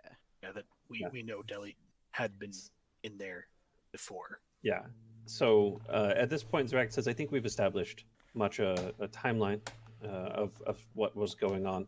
The oddities that stick out in my mind, and obviously those of Baween and the others of the group, are our exile's kindness, unusual in and of itself, particularly after Delian's end of shift for his watch. Now, notable is that Baween has caught Delian in this wagon before in a previous night when we were out camping. Obviously, there's nothing in the wagon of interest to him. His particular use on this trip requires nothing from it. Delian, would you like to explain yourself to the group? Yeah, sure. So basically what happened is that there was a misunderstanding when I said I heard whatever kerfuffle happened at the last town that you guys went to, like the first town we arrived at.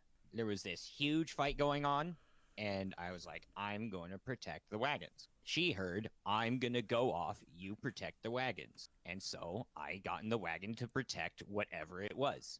And then she saw me in the wagon, and I tried to tell her this, and she's like, that you're not getting off so lightly. So I backed off and, stayed near my wagon and went inside. And so I've been near my wagon the rest of the trip, because obviously you guys don't want me near your wagon. Have a thought. I have a question for you. Okay, I have an answer. The wagons are covered, yes? Are they? Both wagons are covered wagons, yes. Okay, then yes. From inside the wagon, what use were you? From inside the wagon, I assumed that I guess I was just protecting the things, whatever they may be. All right. Because the difference between her and me is I am a very small person, and I fight better in small spaces. Where she, as you can tell, can lower her head and a helmet pops out. She's probably better out in the open. Zarak has pretty much got the evidence that she cares about, but she's going to try and make a sense motive because that felt a little Okay. There's clearly hiding something, and what it is not clear at all. So I'm going to be clear about this for those who may have different ideas about what this may seem, because an item of great value was taken from the wagon in question. However, the item in value, or the item in question, was also preserving the life of Dandrin's brother, which means that this theft is tantamount to murder. As far as we've understood from the healers back in New Seer, removing this would kill his brother. All right.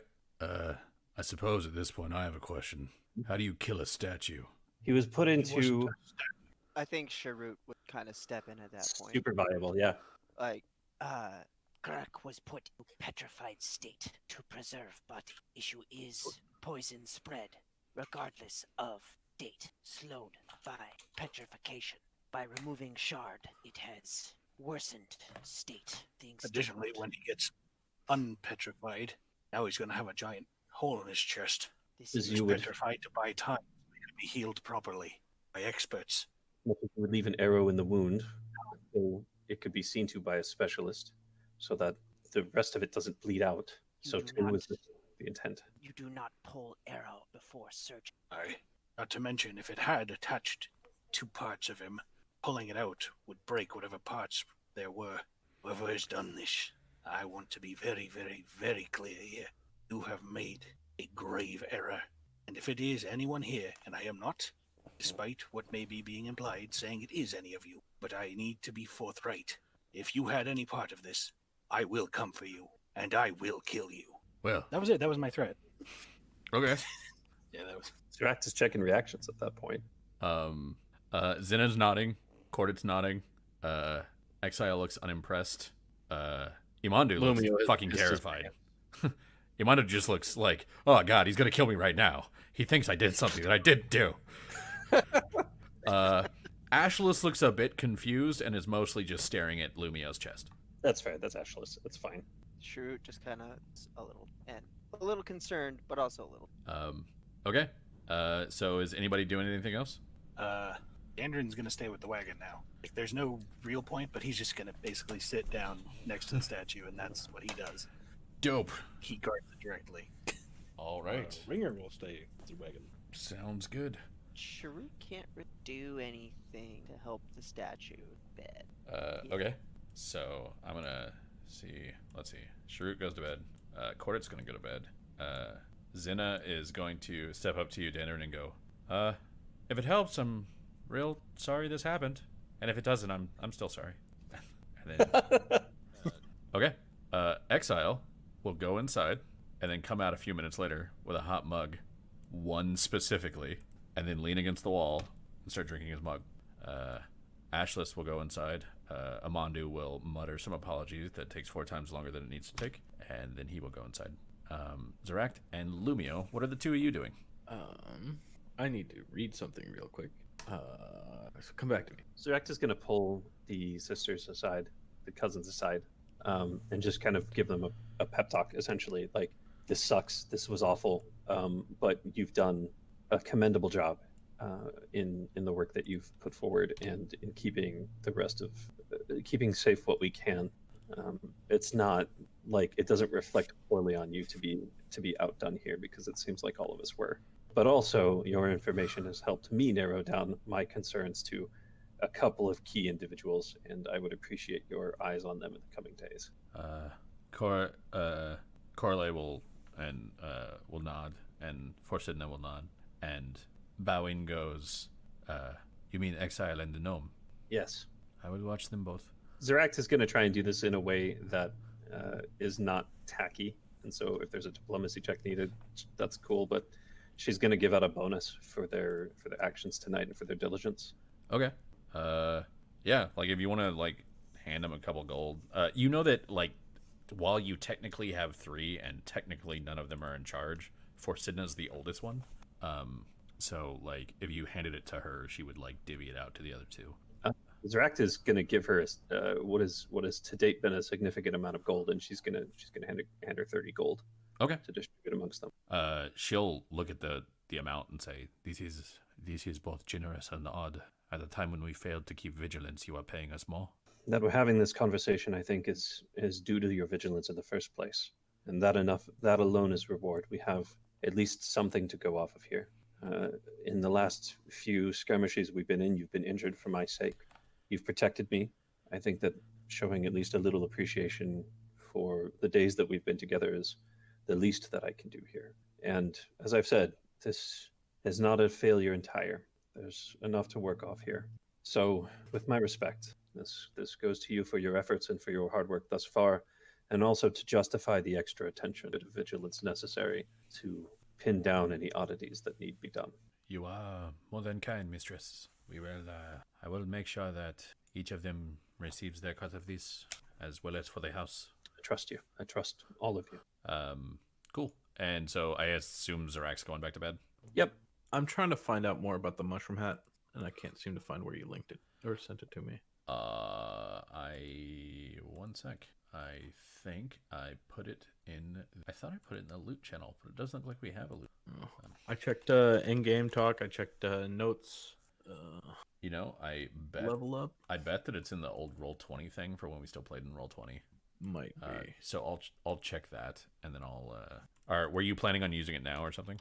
Yeah, I was thinking about double checking to see if I could use it on what's his name, Exile. But it might just be a good time to use my Mind Sphere. The old Mind Sphere, eh? Yeah, you know, I got this thing that helps me like ask people questions a little bit forcefully, so they have to do something. Okay, all right. That kind of seems like it would apply here.